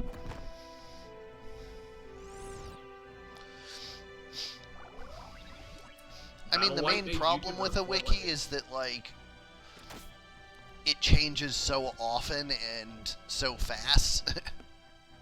You say so often. It changes once a month. But, like, it's a lot of changes.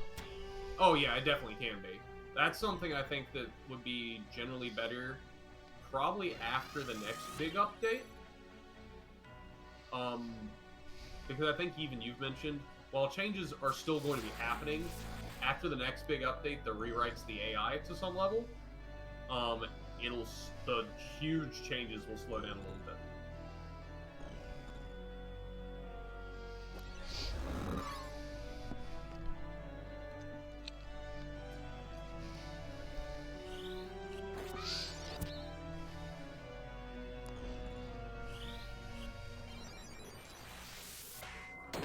And we see a Holy for 120. I think you can just, like, download a basic wiki shell software and, like, run your own website. Like, we'd have to pay for hosting, but, I mean, I don't hate the idea of paying for a real hosting solution so Fig doesn't have to deal with Fly being a bunch of assholes. And then just host a wiki on that. I mean, at that point, if a server was already being paid for to host the memory card, then may as well throw a wiki in it too.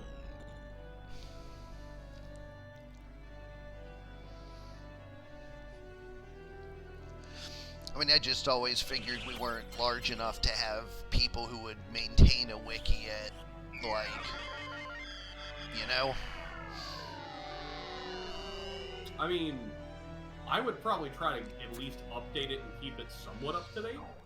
It's just that there's so much, like... Yeah. So there's, what, 24 jobs that would I completely missed there was a water ball frog. Yep.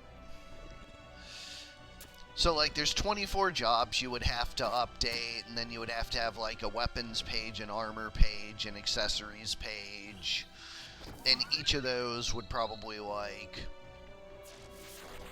have to... Yeah, I don't know. It's a lot. It's a fair bit, but it's smaller than some wikis would be. The biggest things would be explaining changes to AI and things like that. Because, like, for weapons and all, you wouldn't have a page for each individual weapon, most likely. You just have a page for weapons, yeah. And then maybe you could theoretically break it down to weapon types, but you wouldn't have it for individual weapons. Good night, Claudius. Sleep well.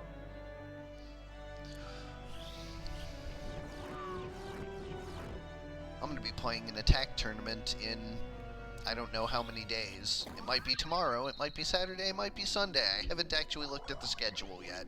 My plan is to do that in the airport. Now I see that frog landed on a paladin. That is a hell of a unit to lose. Attack openings is struggling currently a little bit.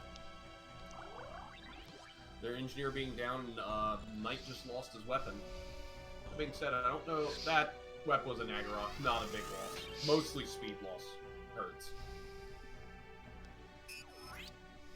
Oh, and the revive misses. That hurts too.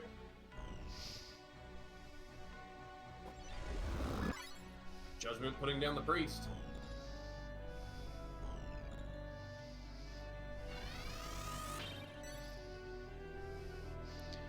I'll probably do best if it's Saturday, Simmon, because I'm basically pulling an all-nighter into Friday, and I'll, like, actually get reasonable sleep into Saturday. Miss. Ah yes, let's put Kiyomori on the frog. It is important to protect the frog. Look protect. At reversed colored frog. Look how sad he looks.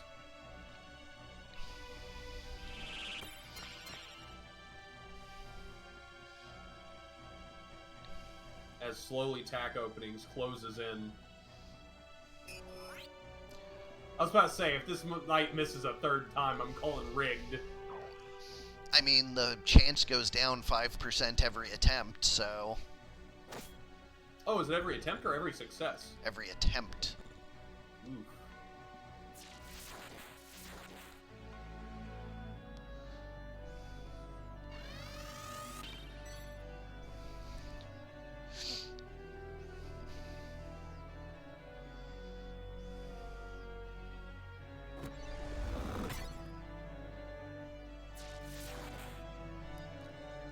Holding my breath every time she counterfloods. There it is. We got another frog happening. And Engineer is continuing to eat dirt.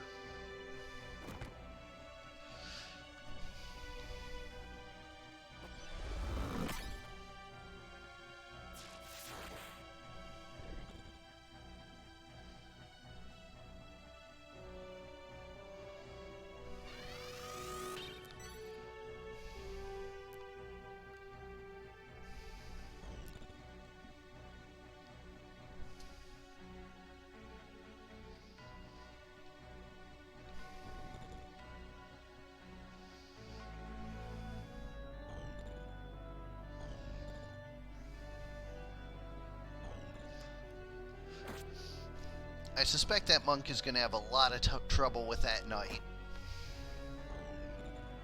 I find some sweet irony in the monk running around swinging an Excalibur at the knight as the knight has to punch him. And that knight does have martial arts as well. That's a risky gamble to be doing. If another counter flood lands another frog, then this could definitely be over for tack openings. Oh no, that makes a big difference. Geomancer is no longer in the water, so. And also, I think the knight has given up on revive. Oh! Actually, no, Revive's height restriction means that engineer can't be revived. He's on a half tile.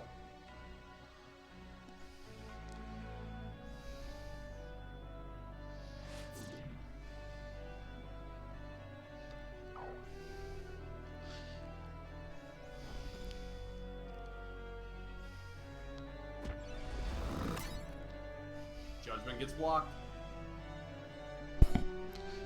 Down goes the engineer, down goes the knight, and out goes a crystal. It's just this Lancer now.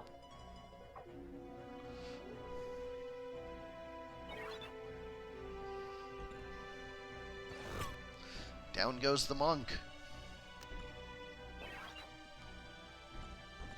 Geomancer runs away to Kyo the frog. Oh, come on, Ninja. Ninja Frog, get in there. Take that crystal, get in there, do that 2 damage. He is just... Devotion, he just turned off her, Don't Act just used Judgment.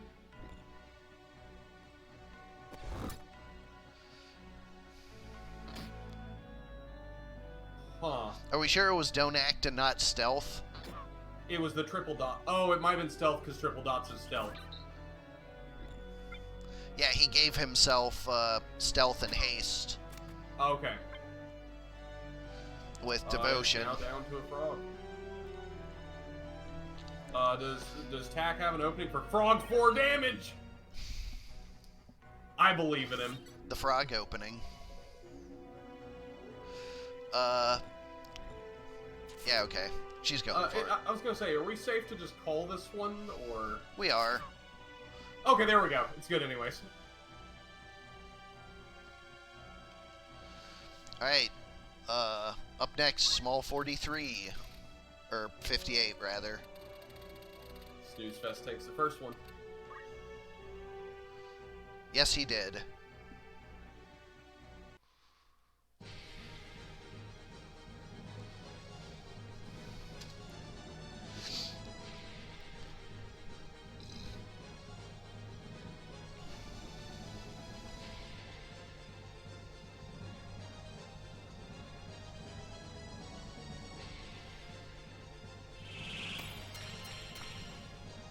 Triple haste regen.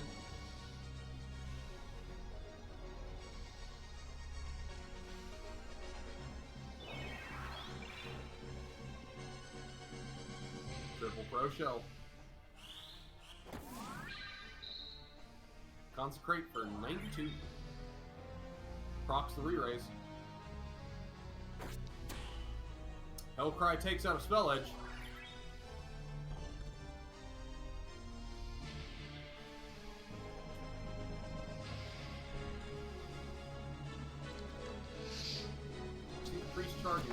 catches a... Oh, yeah, Priest would be immune to damage anyway, so that Earth Slash hit nobody, actually. We do see a Sicken on the Paladin. Demi 2, miss. Masamune to haste that Knight as well.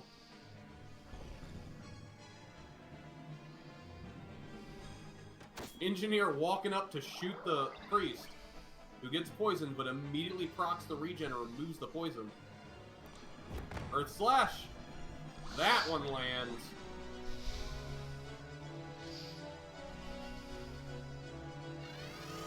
I mean, if you guys are just gonna stand in a line for these Earth Slashes. Judgment on the Engineer. 252. And the monk judges him with the Excalibur instead. Judgment crit for 151 on the monk.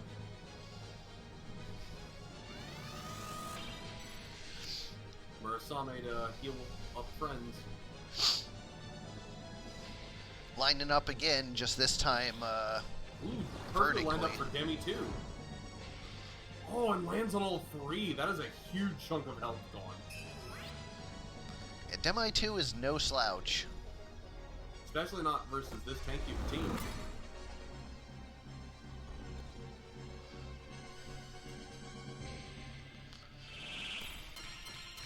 Ninja goes for another Masamune. Engineer shoots the monk. Engineer gets put back down by the Demon Fire.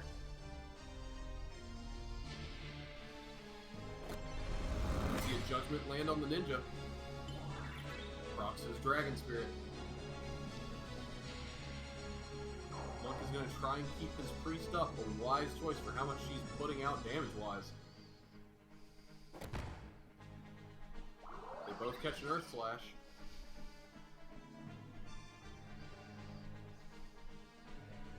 She thinks for a minute and decides she wants blood. Woke up and chose violence. Woke up, was groggy, said violence today, please.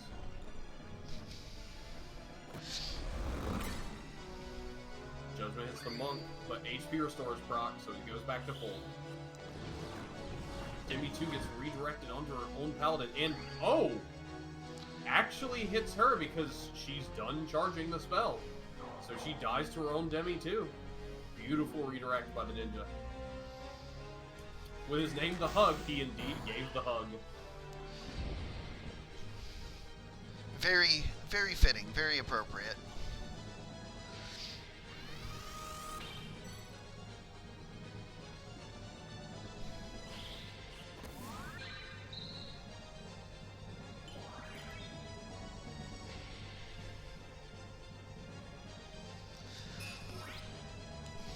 Revive picks the priest back up. Does she get a turn?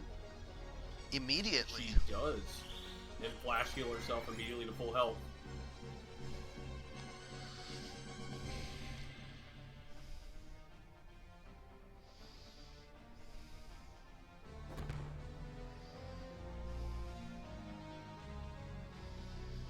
We see an Earth Slash hit her in the back. Masamune for the ninja to get haste on his allies. How did that priest heal 400 on a flash heal? Is that what you're about to ask? Oh, how did her MP get so high? That's a pretty good question. Because she has almost full MP, but she's been casting like a madman.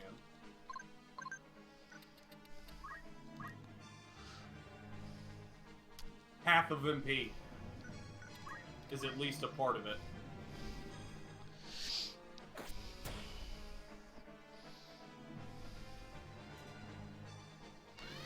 I like that half of MP is like actually a real ability now.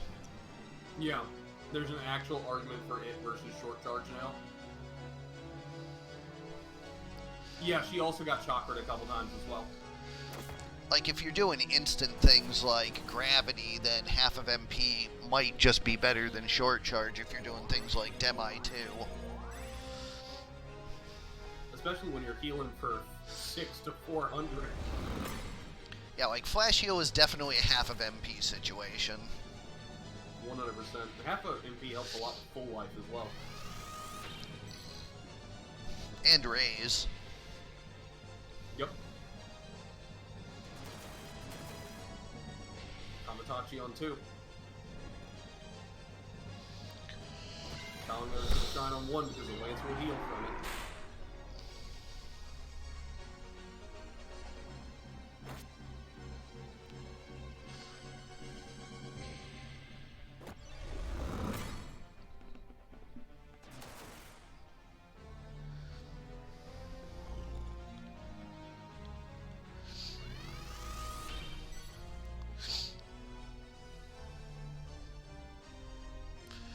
That poor dead engineer. Yep. Super important to the doesn't team, even care. just completely not being used. I do think that's going to be their downfall, though. Yeah, I mean, it's... Because they just don't have the damage without him. Yeah, I'm pretty sure Snooze Fest is going to take it.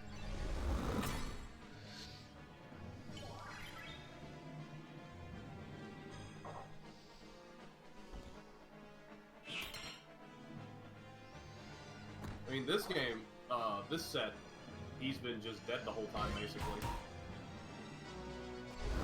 During this round, he got some shots and did some decent damage, and even got the priest down, but especially not able to get that priest down. Yeah, he basically seems like all of the team's damage, especially when the Lancer, who also does good damage, is doing it through Paladin skills almost exclusively.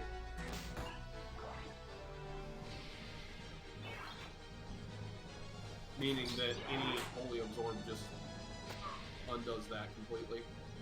I think it's down to just the Knight now? As soon as you start to speed it up, Snooze Fest's like, oh, okay, it's time to end.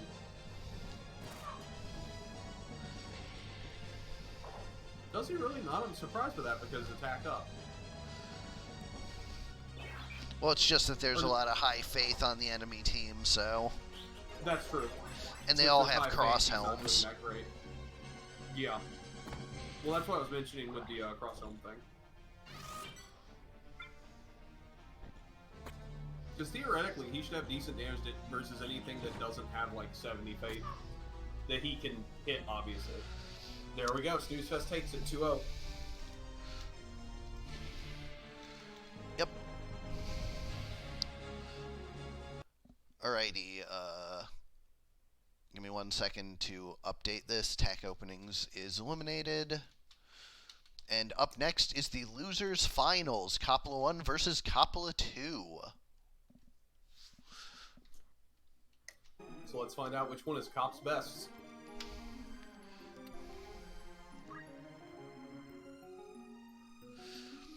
Alright,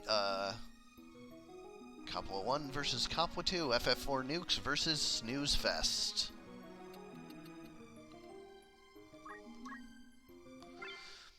Wait. Didn't Snooze Fest just win? Oh, that was in Losers. Okay, yeah. Never Yeah, mind. this is the Losers Finals. Sorry, Snooze Fest is causing me brain rot right now. I'll be honest. I mean, you and me both. Alright, so we go to slot 2. Actually, save here. Quick, Cop. Come in and just have Cop 2 concede. They're both your teams. It's allowed.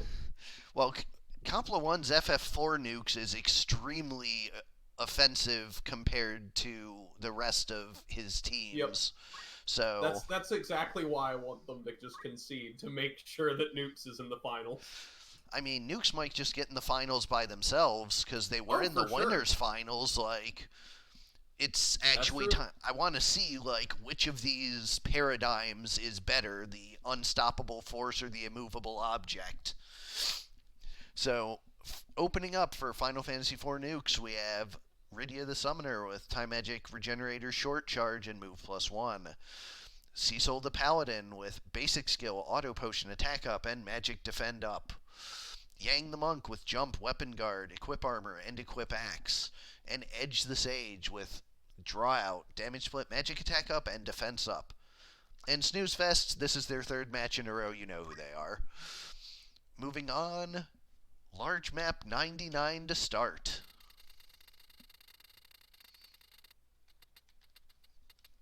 Damn Gen 2 Snorlax of the FFT Colosseum community right now. Snooze Fest just...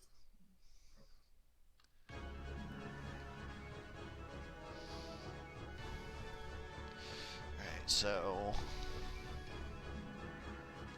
I poke fun, obviously. The Snooze Fest is a good team.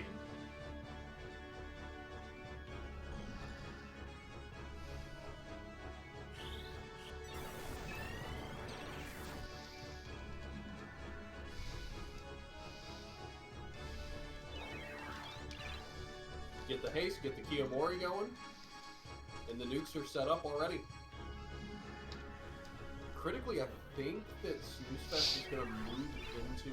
They're more separated. I mean, it's going to take longer for them to buff it, and I think they're going to move up into range of that summoner managing to get a summon off, potentially. Phase 2 should only catch 3.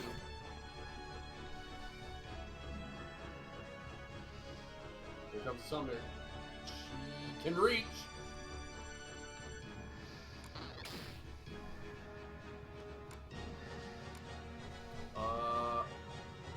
Leviathan or Titan, maybe? Is my bet? Because I don't know which of them has a bigger AoE that can reach from that far on the Geomancer.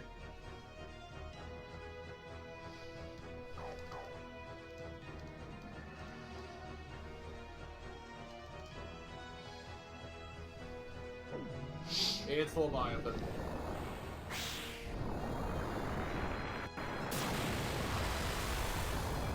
I think Paladin walked into that, just not caring. It's counter flood for her troubles, but she does deal solid damage to both. For Asami to heal the team up completely, then Edge runs away. There's a sundown waiting on him, though.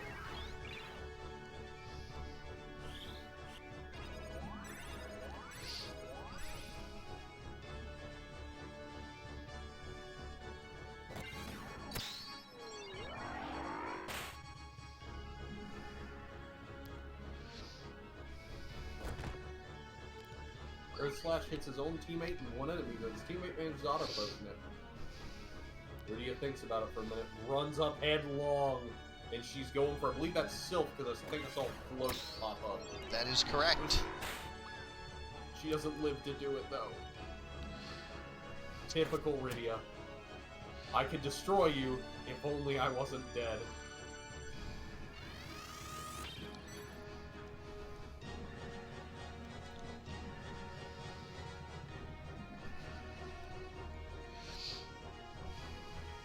Cecil Paladin walks up and shines the Geomancer and the Monk. Gets a counter flood for his troubles. Smooth Sundown, but HP restore procs on the Monk. Pick up the Summoner. Put down the Summoner. Looks like it. Yep, put down the Summoner.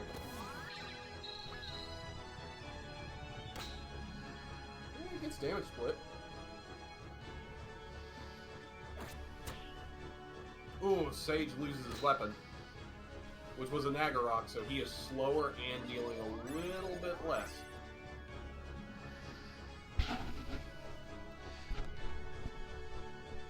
Hastes wear off on Snooze Fest. Pitfall on his ally, that ends up healing him, actually. Does a collective of 45 damage. Muramos on 2, do we get a confusion? Double death we get sentence. Double death. Ooh! That is huge. Yeah, it definitely turns the tables a little. Yeah, just keep resin the Summoner. You just have to buy 3 turns. Phase 2 on our team to help buy those 3 turns. Hell, she hasted the enemy Monk to make him die faster. He didn't appreciate that. So he broke her bag. Which, she had an S back with strength of all elements, so that is a big damage cut there, unfortunately. Hey Fig, how's my mic sound now?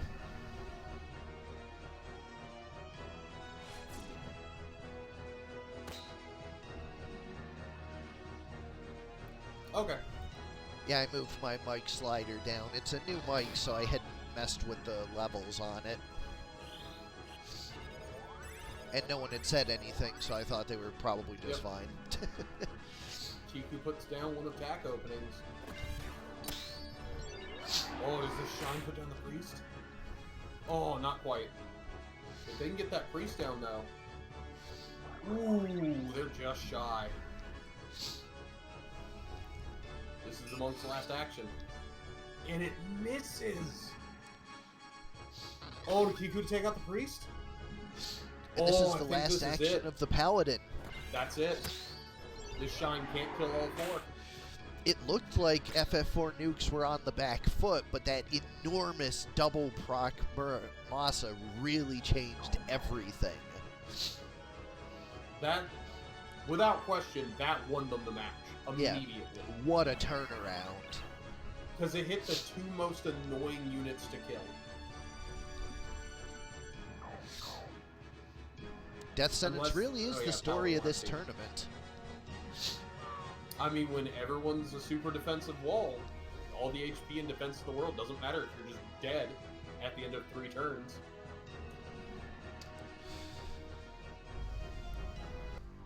Alright, game 1 goes to Final Fantasy IV nukes.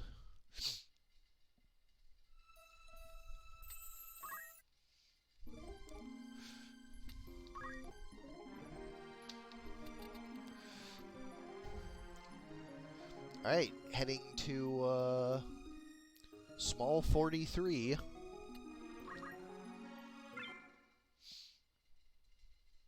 Yeah, realistically, they only get 2 turns.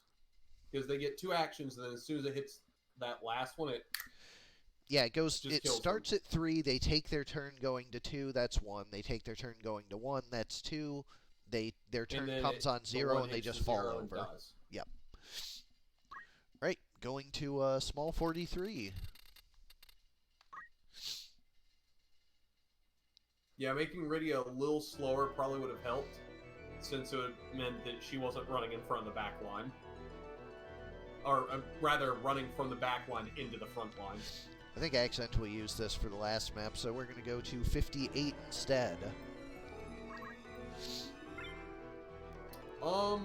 That could definitely be a, basically make it so the timer for Death Sentence counts down at the end of the turn instead of the start of it. That could be an interesting nerf to Death Sentence if it's found to be a problem.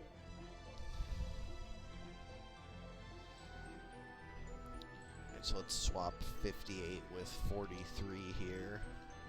And I'd say if there was going to be a nerf to Death Sentence, that would be the way to go. Just make it count down at the end of the unit's action instead of the start of their turn. That way they get the full 3 turns. Oh no, it was the previous match. I just pulled out a double. Let's use 51. Okay. St. Ron Temple. We haven't seen this in a minute, but unfortunately, I don't. If this is the map I think it is, it's not very good for that summoner. Or it's very good for her. Just kind of depends if she gets the spell. Oh, this was not the map I thought it was. Yeah, Never mind. I just looked up to yesterday, and I'm like, quick, pull out a small map from yesterday we haven't used today. Okay, this one. This is actually a good map for her as long as she gets her turn. Haste 2 on her team. Hopefully she doesn't run forward into the enemy's loving and yeah, there she goes. Well, you can lead a summoner to haste 2, but you can't make her not run at the enemy. I'm sure that's a very common proverb. I mean, it happens all the time. Shine on 3 and the Paladin. Hits everyone. But no Sundowns. Monk doesn't have the range to hit her. Hellcry's blocked, so he gets to keep his Nagaroth. Can she get there with Demi or Gravity? Yup. But summoners... I was going to say, but summoners do have magic evade, but she did not get there. Not enough. It's okay. Sage pays it back a little bit. She's not had her... Oh, well, I was hoping that Paladin could have picked her up, but he doesn't even have redemption, so it doesn't matter. Oh, Monk might pick... Nope. Monk wants... They want murder. They are called FF4 nukes. They're not called FF4 friends. Yeah. And I mean, double kill, that's... They're nuking. It's worth the trade, 100%. Demon Fire does get the Sundown proc. Gets damage split, though. Here comes the shine. Here comes the shine. 135. Well, yeah, you would think a Sage would High have faith high unit. faith.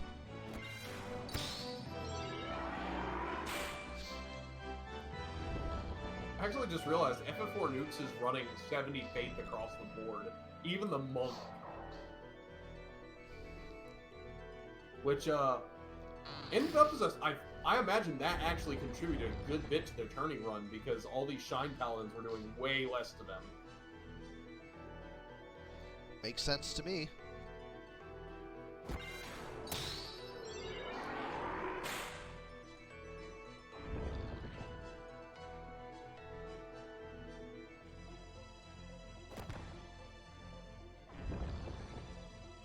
No, I think Shine does use Faith in Stormville, doesn't it? Which one is the one that doesn't? I really need to know my own things I made. It's okay, you're making a lot. That's why you document things. Yes, I do in Shine fact uses document Faith things. directly. Consecrate doesn't. Yeah, the damage for Shine is Faith divided by 2 times 5. Okay. Or No, game Shine faith. is the one that doesn't care about enemy faith. Ah, it doesn't care about enemy faith. My bad. It's Judgment that cares about enemy faith. So never mind. Well, he did have Shell, so, like, that's a part of it. True. True, I was just saying that, the Team 70 faith wasn't playing a factor into the, Shine damage.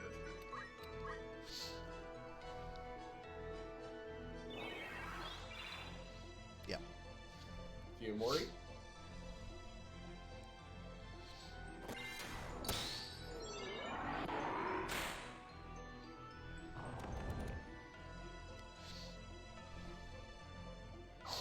One thing that's really nice about this month is seeing Counterflood and not feeling my butthole clench, expecting a Petrify.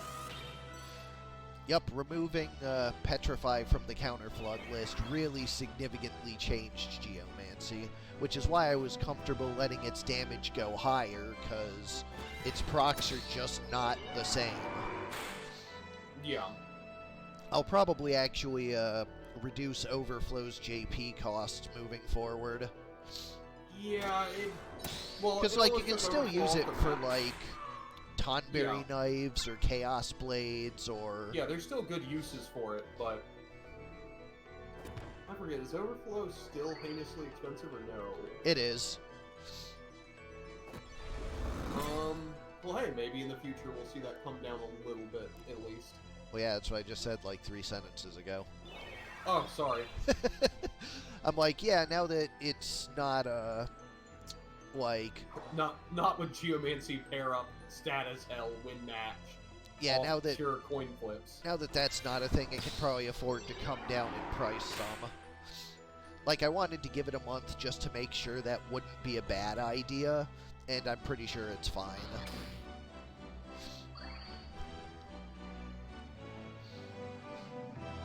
Yeah, Overflow is likely to be seen with specific status items.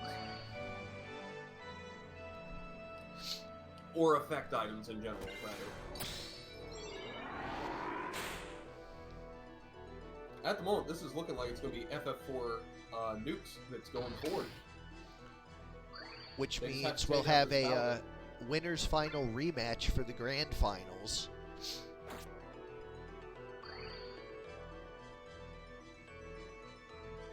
Oh, did block him from taking the crystal at least.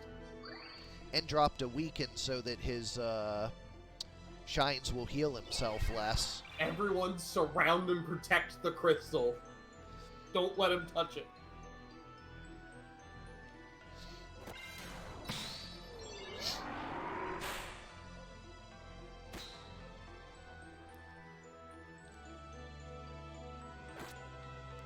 Oh, speaking of upcoming changes in Overflow and weapons with status effects, again a reminder to add the hatchet, the axe that lowers Brave.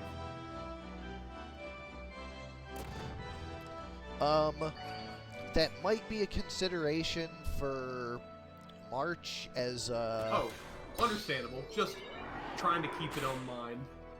Mostly because there's, some mitigating circumstances that have me not changing axes very much next month.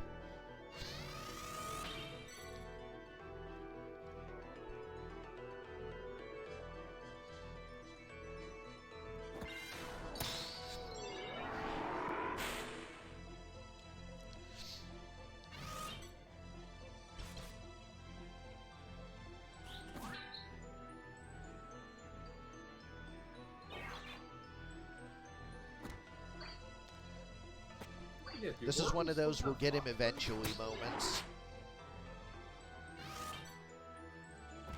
Oracles do not have Foxbird still. I somehow missed that they don't have that in this.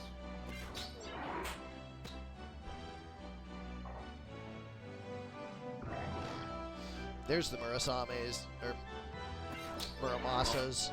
Yeah, Muramasas. It's okay. It's some famous Japanese katana.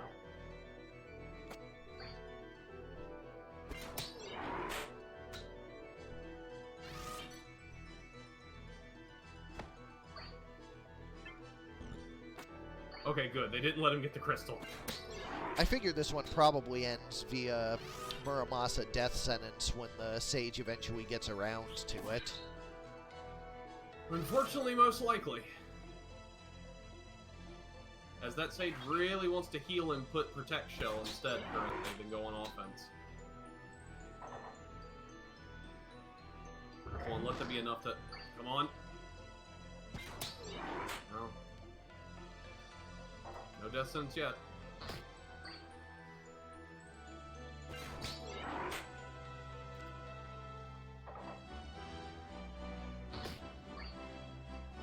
Oh, Kiku.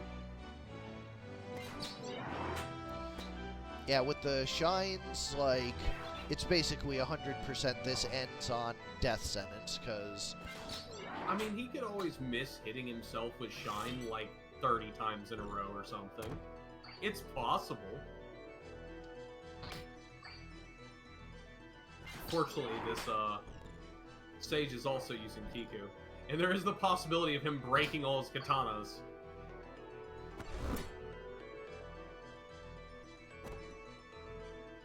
Missed an auto potion, that matters. He's at 255. And he guarded his Shine, come on. Don't guard the Earth Slash. Also, other Paladin, don't swing for 60, healing him in the process. Jump for 186.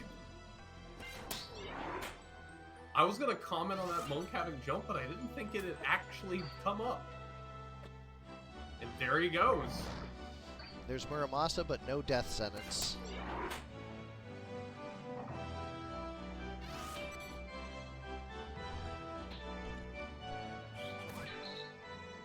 Oh, that Paladin's full health again.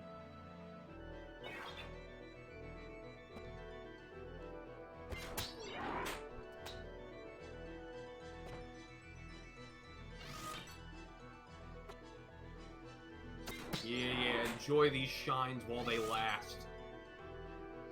It is the last hurrah of them, so... They will not be in this state next month. I think everyone's in agreement the most broken thing is Shine. Simmon, so... Like, there are arguments for other things that are really strong this month, but Shine does this. Oh, he decided not to Shine. He must have been full health. Now he's at 133. Oh, he just decided not to shine. Just going fast enough, I couldn't see if he actually got hit by that shine or not. He did. Unfortunate.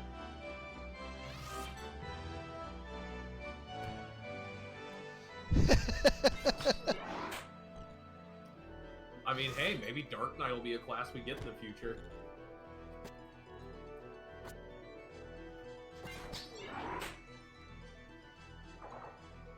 And we can use Gaftarian Sprite. Yeah, now give me a female. I'll find you one. We're waiting on Steve's Best to die anyways. Oh, man, I just went to go find one. FF4 Nukes takes it 2-0, and we have a winners final rematch in the grand finals. Snoozefest did not hold on, loses in the losers finals.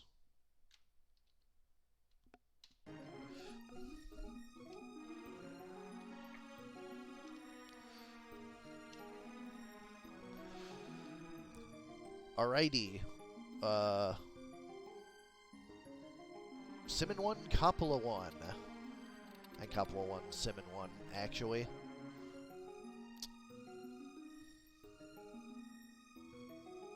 Yeah, give you one. I'm not gonna flip them around. So Coppola 1 versus Simmon 1 in the grand finals.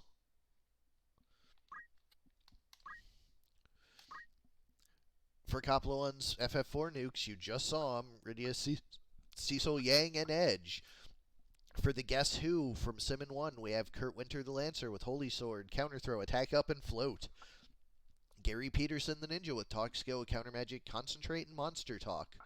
Burton Cummings the Ninja with Draw Out, Dragon Spirit, Equip Armor, and Defense Up. And Jim Cale the Engineer with Basic Skill, Arrow Guard, Deadshot, and Sicken. Are we going to see Coppola's third championship, or is Simmon going to maintain the winners final and see his second? You did have one earlier, right, Simmon? I think he's won one before. Yeah, that's what I was saying. Yeah. All right, so yeah, it's a battle between champions already. Simmons in the lead. Will he take his second to tie up Coppola's double champion record? Let's find out. Go into large 40. Yeah, I think nobody's had more than two, right? That is correct. And yeah, LCM's reigning currently. Yes, LCM does have the feature match coming up following this. Love Card Magics with This Team Should Be Banned in July.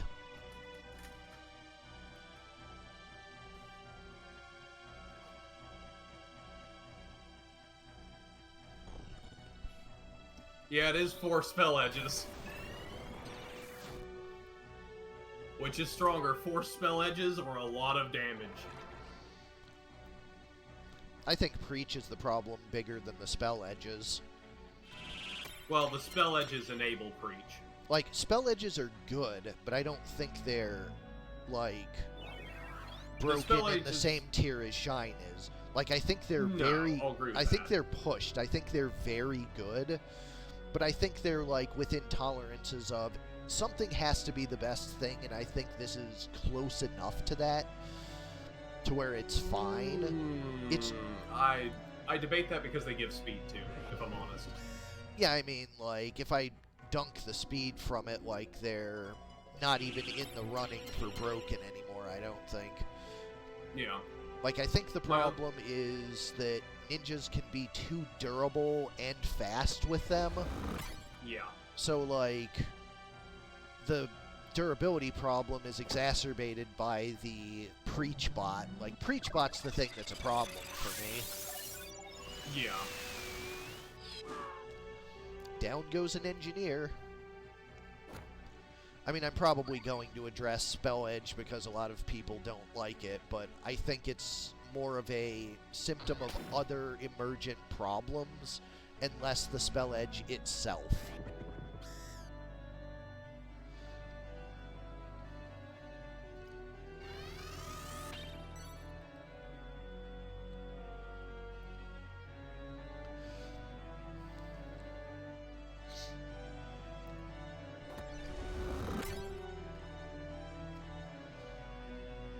That summoner has death sentence, doesn't she?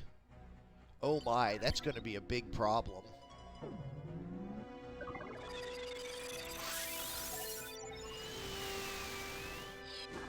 Nobody to mid-charge their biggest damage. That's a sylph. They have re-raise, but if they get up and that sage gets a turn to put him right back down, unfortunately he's before him. Does get a Muramasa. Yeah, I think Nukes takes game 1 this time. Very possible, unless something crazy happens. Ninja re-raised himself. That's just buying you a little time.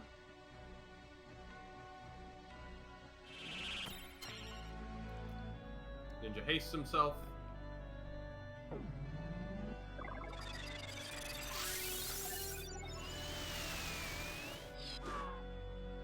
Down goes the Lancer. 2 low health ninjas is all that's left. Shine, shine. Oh, Consecrate, actually. Catches 1, but is not the re-raise ninja, which is big.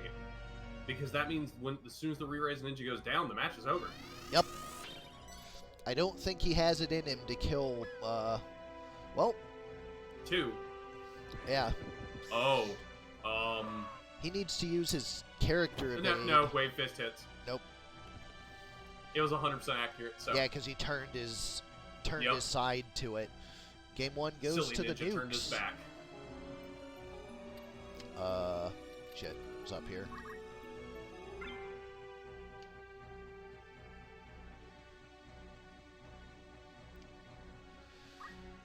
Going to small 58.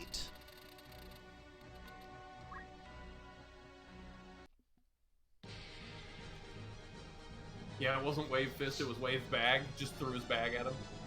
Bonk. Actually, that was FF4 Nukes with the axe. So threw the axe at him, that's a little more dangerous. That's my purse. I don't know you.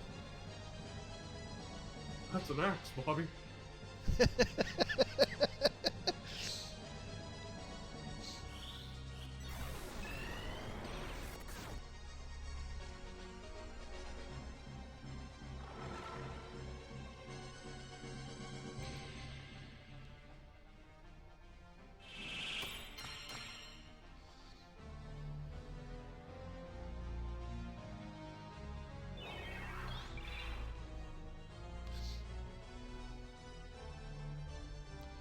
That is a big judgment, but Ninja's high character evade helps him avoid it.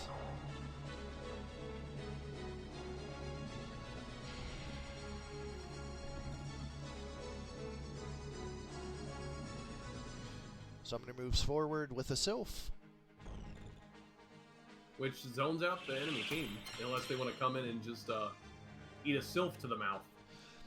Which, in their top of the stream matchup, the Ninja did. Yeah, not the wisest choice. Here comes the shine. Oh, that was a 505 on that engineer. Poor boy. Yeah, and sure enough, the Ninja's gonna go interrupt and kill her. But they already lost 2 to it. Doesn't Simmon have a stat dashboard where you can look that up, Omega? Yeah, you can. I can actually answer that to you for you to some level. Though, of course, I would count the spell edges in half. Because I don't think anyone used 1 spell edge. Everyone used 2. I don't see why you ever would. Thief? Technically. That death sentence I don't think is going to save you. But this confusion might, in fairness, if this procs another confusion.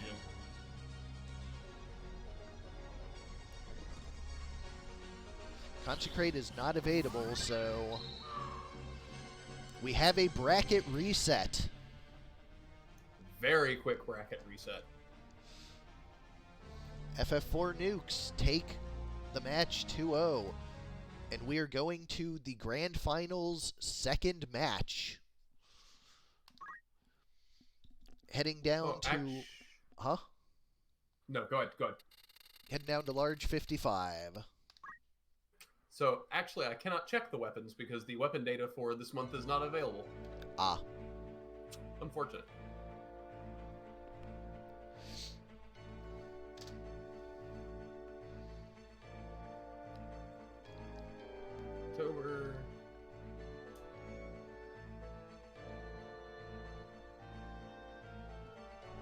I'm assuming that weight what was to the weapon data for this month not being available on the stat dashboard.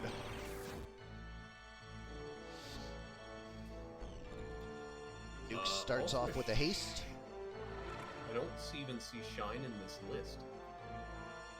So it might not have actually inputted correctly.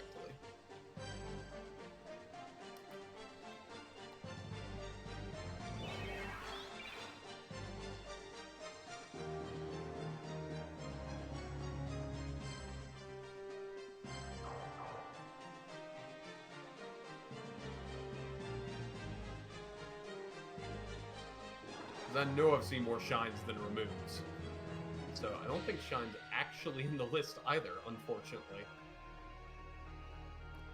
Might be some import errors with the stats dashboard.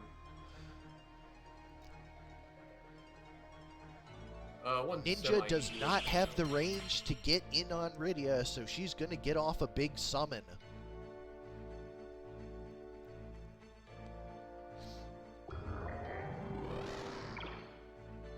Double death sentence. I'll reload page because you're saying weapon data is working, but I only see up to May. That double death sentence will be huge, though. Is on the ninjas, but... Judgment misses the... And there's a Leviathan. That's going to be a lot of damage.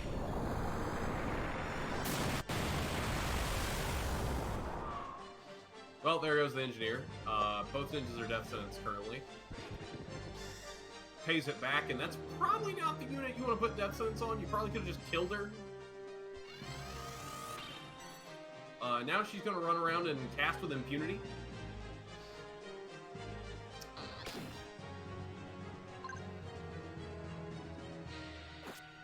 I was say, give me a second. I'll check it on the. 5. Yeah, 5. That was a 5%. Feels bad, man. Or feels good. Hey, don't attack from the front.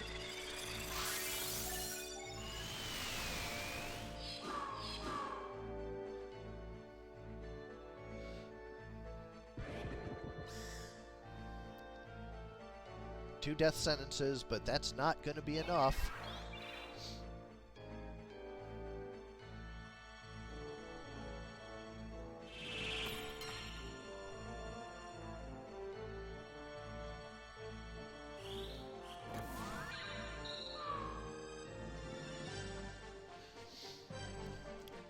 After that stunning 2-0 victory in the winners finals, Simmon finds his back to the wall 0-1 in the grand finals rematch. He has to win these next two to take the championship.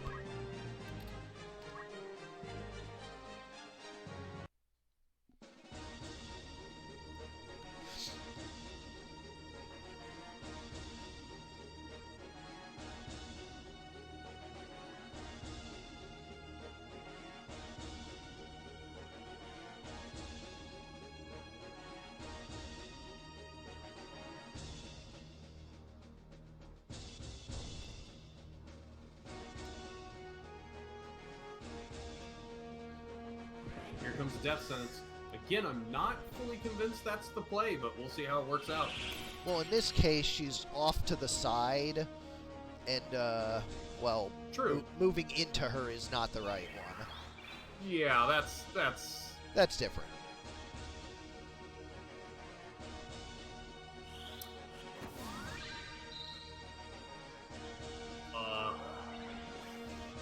That's still coming out. Yeah, I don't know what to make of that. Lancer, I would have ran away.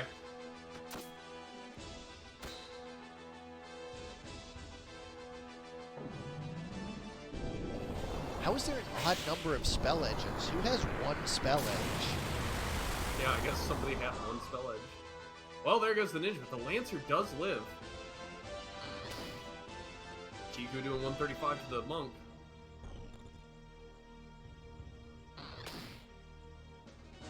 Ninja takes a solid hit, but that also puts him in line for that monk to walk up and nail him. Or just one step and Earth Slash and put him down. Both ninjas are down.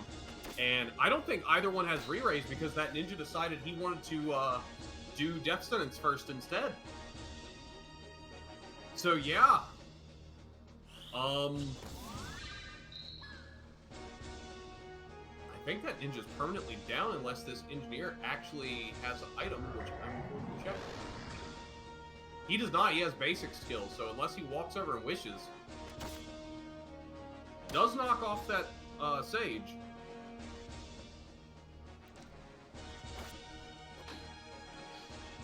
Counter throw for 24.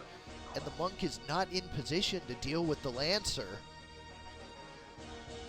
The Lancer's making a wall and trying to buy time for his engineer to get over and res one of these ninjas. He's given up. He's going to use the corpse of his friend to body block. Kiku is not enough. It's not enough, but it probably is for, yeah, to get a Defy Pain. Which actually works out just fine. He's probably ahead in this, actually. Because of the poison on the Sage, it looks like the engineer just wins that fight. Yeah. This Lancer's trying all he can to outwall and do damage, because that summoner can't be picked up. And he's about to get a crystal for it. Nice.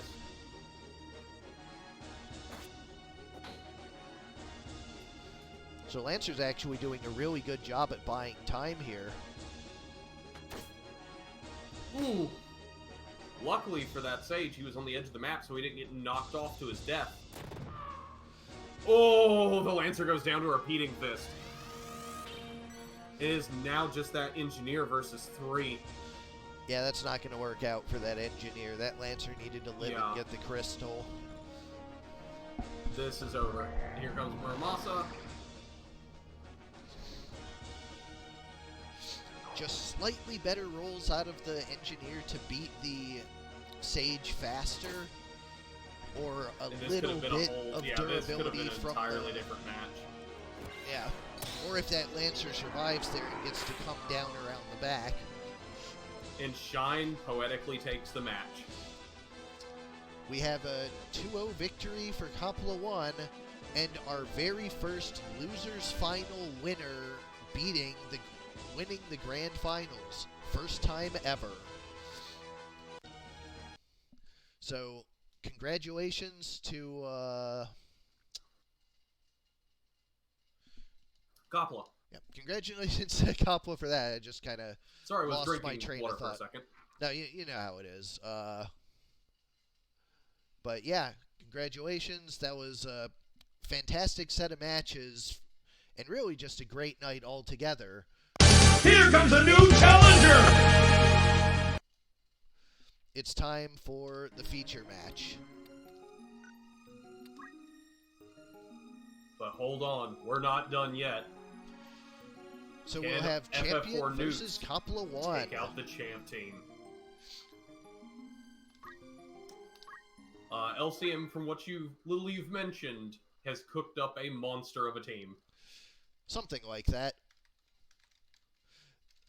I will let you see for yourself. Alright, for Love Colored Magic, we have Reimu the Oracle with White Magic, Blade Grasp, Move MP up, and Magic Defend up. Aaron the Archer with Snipe, Blade Grasp, Concentrate, and Sicken. Yomu the Samurai with Holy Sword, Blade Grasp, Attack up, and Move +1. And Marissa the Summoner with Steel, Blade Grasp, Short Charge, and Move +2. And, well, you know FF4 nukes.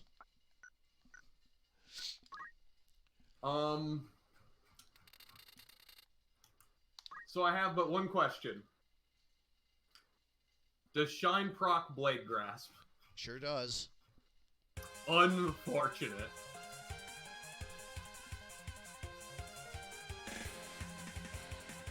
For those that didn't pay attention to the Brave... Oh, and new map!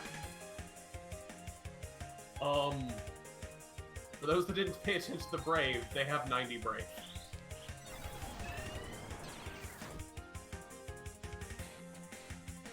Hey, this summoner could put in work, though.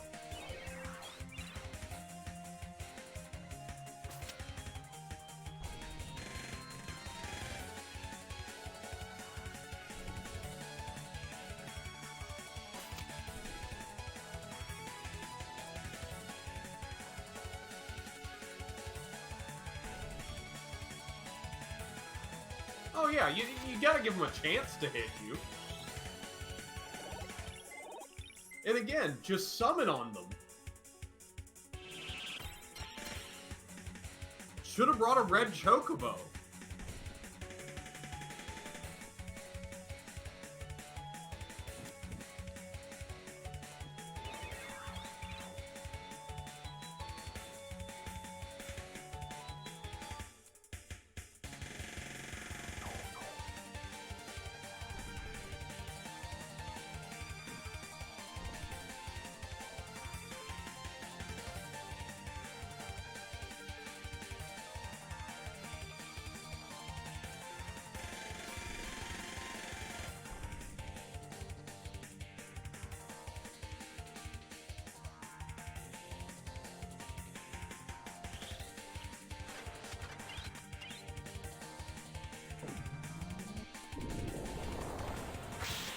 Here comes Leviathan.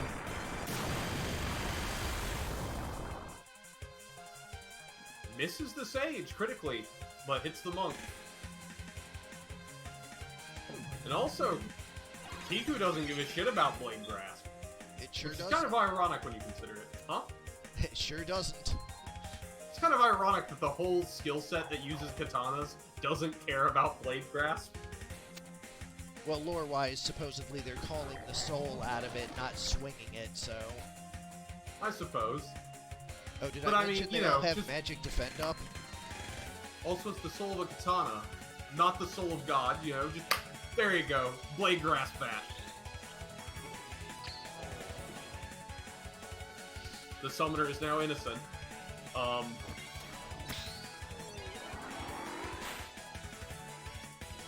Shine for 90.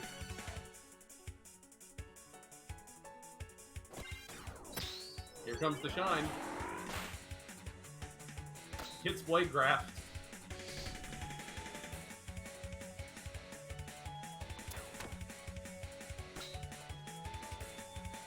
This is a great map for this archer also.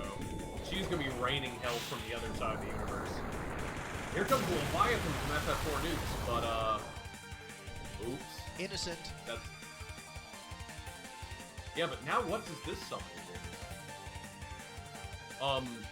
Cast Moogle on self and runs away?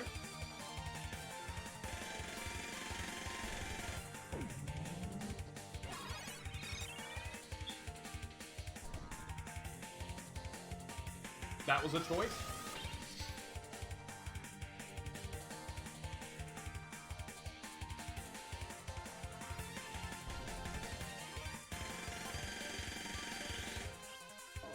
So you dispel magic to rip off the Pro Shell.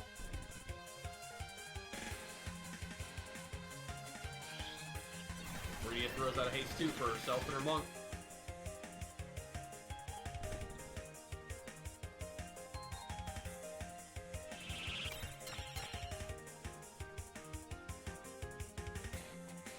See a haste regen. Paladin, I get a feeling he doesn't know how to get down. We might need to call like a cat rescue service or something for this paladin. He probably can't get down from there. Steel Heart does land. Oh, cool, Kiyomori. Thing gets broken by the poison. Rydia is way away from her team, and Haste 2 is a choice. Then again, didn't care about trying to hit the Summoner. Summoner's still innocent.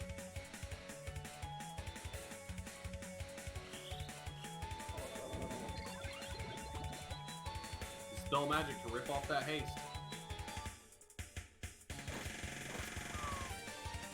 Ugh.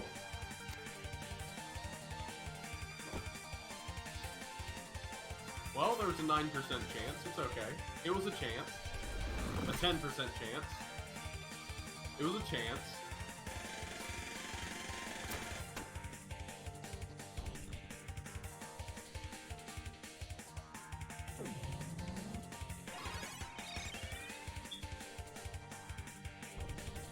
That might have been one of the last summons Rydia can do until she gets more MP.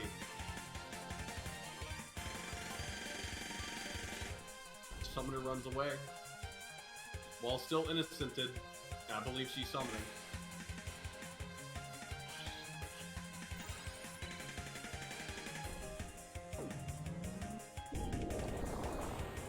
I believe the innocent just wore off. It did indeed. Down goes Rydia. Pre-casting. Oh, God, the monk decides to grasp some blades himself.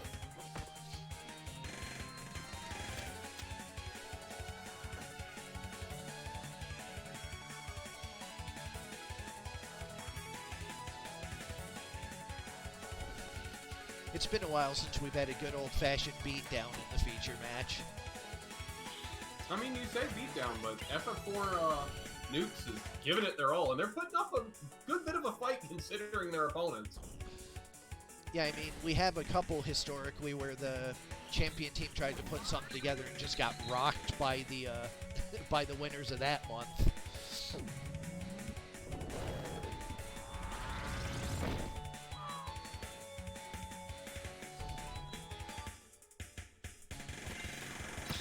Come on, land it. Oh, he did! There you go, one shine landed.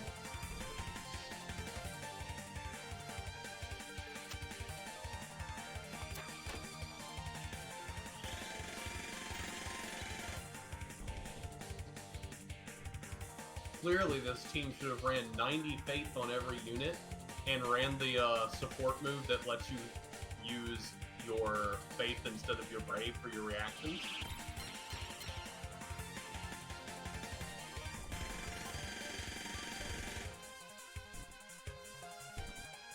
Oh, the Paladin's Charm currently.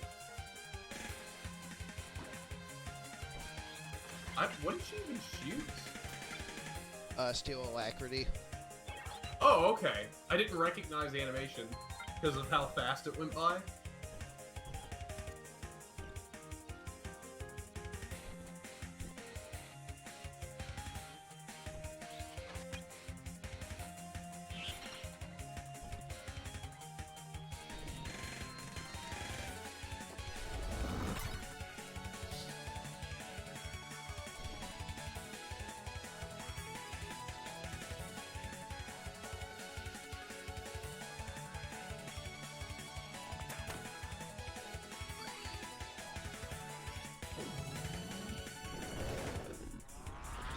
Out comes the Ifrit. It does miss. This Paladin's just gonna do his thing and stay up forever. We'll see about that. Well, he's gonna try.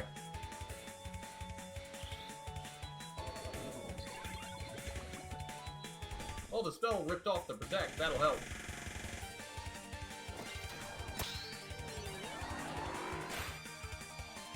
Yeah, clearly the counter to Shine was just everyone running Blade Grasp. Why didn't we do it? Everyone could have just been running 4 Ghosts and would have beat every Paladin. Clearly. I'm honestly very happy that Steel Heart missed.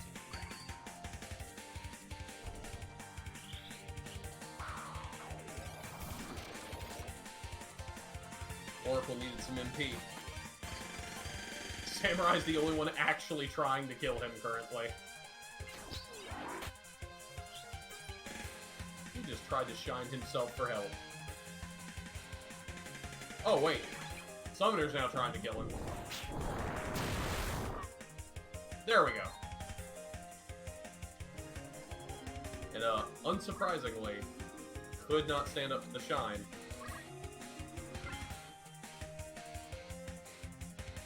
Maybe on the small map.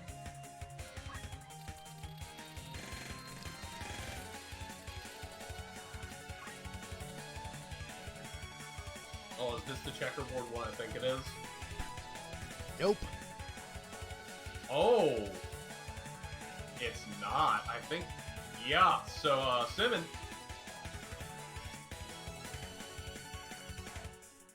You mentioned it.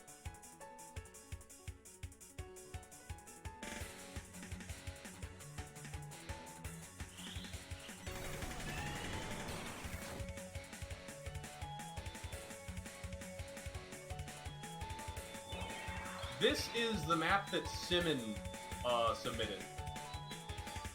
It's a giant tack board. The previous map, I'm trying to remember who actually, because I know I saw them working on it. Who did the previous map we did for the champion just now? Void did the Dorder map, and Patty did the attack map. I couldn't remember who it was specifically. Yes, it was Void that was working on the redone Dorder. Oh, it's Patty that did the attack map, yeah. I don't know why. I said Simmon because Simmon was hacked on everything. Yeah, they actually, that is one of the neat things about this map, because I've not seen this map yet. It makes the units look tiny. There's just these giant tack pieces. In Love Colored Magic's message, she's like, hey, in like the 100 matches since Dorder was fixed, we haven't actually seen it, so I want that for my large map. And if there's any others we haven't seen yet, we'll use those for the rest. I just don't know what size they are. Yeah. So, these were the two maps you had not seen yet.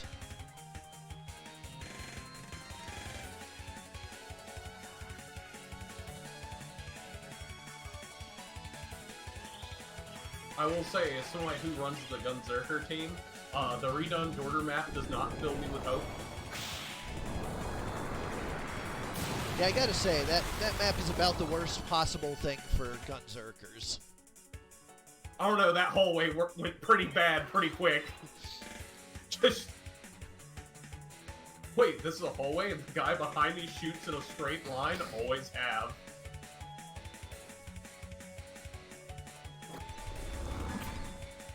You know, for somebody that, these moves can get blade grasp, that Paladin's landing him on this summoner. This is a better showing overall. The question is, does LCD's team actually... Yep. Man, 90% blade grasps, and actually has resin. Not that it matters to Muramasa.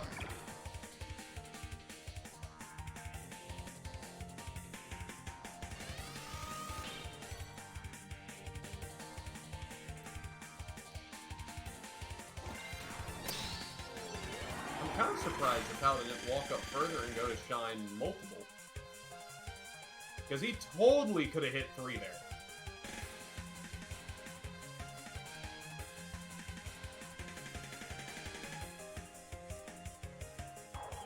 Yeah, Monk, just let your sage go. He's gone.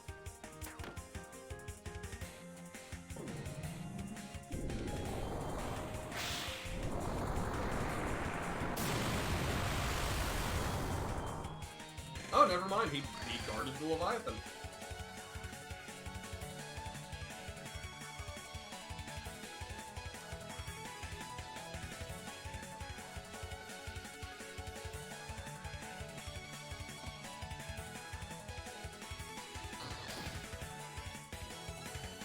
Keep you on the summoner. At least the team knows who they should be focusing. Getting that summoner out of the match is big. Speaking of big, that is some nice katana damage.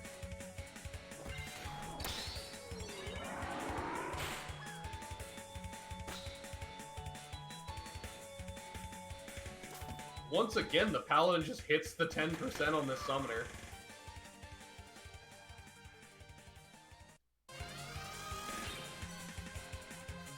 It is down to 2 against 3 currently, but I get a feeling that's about to become 2 against 4 suddenly. And here comes the life.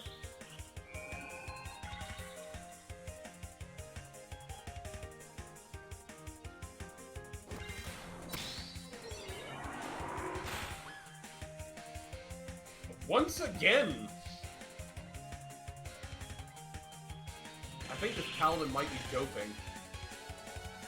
That's like 4 shines he's landed on that summoner. In a row. I suspect that Simmon, like, wandered off briefly before this showed up, because, he hasn't said a thing. Yeah, unfortunately, I think he did. He probably saw the, end of the grand finals and then wandered off.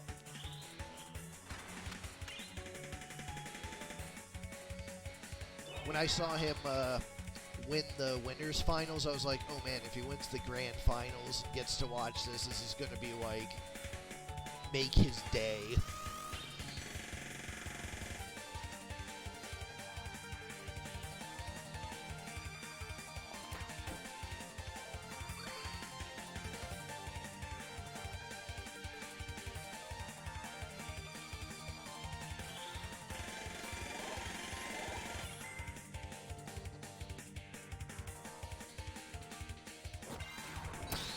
Here comes the shine.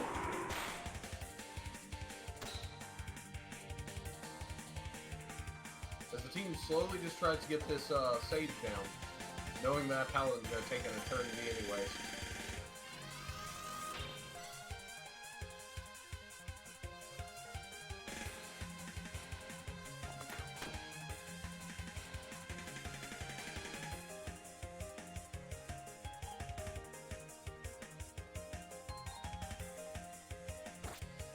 Oh yeah, no, the talk team, yeah, I would have beat this probably. I don't know about that. Hold on, let me look at that team, because I think a lot of that stuff doesn't care about Blade Grass. I mean, the Just stuff draw, doesn't talk care skill. about Blade Grass, but they do have revivals. Yeah. I think they would have had a better shot potentially, though, just because they had more things that didn't care about one of the strongest gimmicks of that team. But anyways, thanks everybody for coming out. Thanks for watching and participating. Of course, as always, big thanks for Soul for being in the commentary booth with me. Happy to help. Ugh. GG's to all. See you It's- next month. In spite of a bit of a rocky start to the month and a rocky start to last month, well, rockier, we got through it, and while there were some issues with the meta balance, not as horribly as they could have been, I suppose, and they've been made incredibly apparent, so they'll be easy to address moving into next month. So, really looking forward to what you guys show in the slightly modified fixed meta, and then the continuing metas after that as it evolves with us playing into the existing options. So, really looking forward to seeing that. I'm going to go pack for my trip now, so I will be less available than usual over the next couple of days. Although the plan here is that I have somewhere that I am going December 15th, 16th, and 16th. So I'm not going to be available to stream on the 16th, obviously. So I'm going to make the deadline for signups the 17th. And then I'm going to run the first stream on the 18th. And I'm going to be taking off streaming New Year's Eve, New Year's Day, Christmas Eve, Christmas Day, and New Year's Eve. So nobody has to worry about being around during the holidays. And I should still finish I think I have like 2 or 3 days of wiggle if I do it like that. So given that the signups are ending on the 17th, I think I'm going to give myself to the 9th or 10th to modify the format. So there's your information for what next month is going to look like. So you may have a few days to speculate on the changes, but there you go. Once again, thanks everybody, and I will see you all next month. See you next time.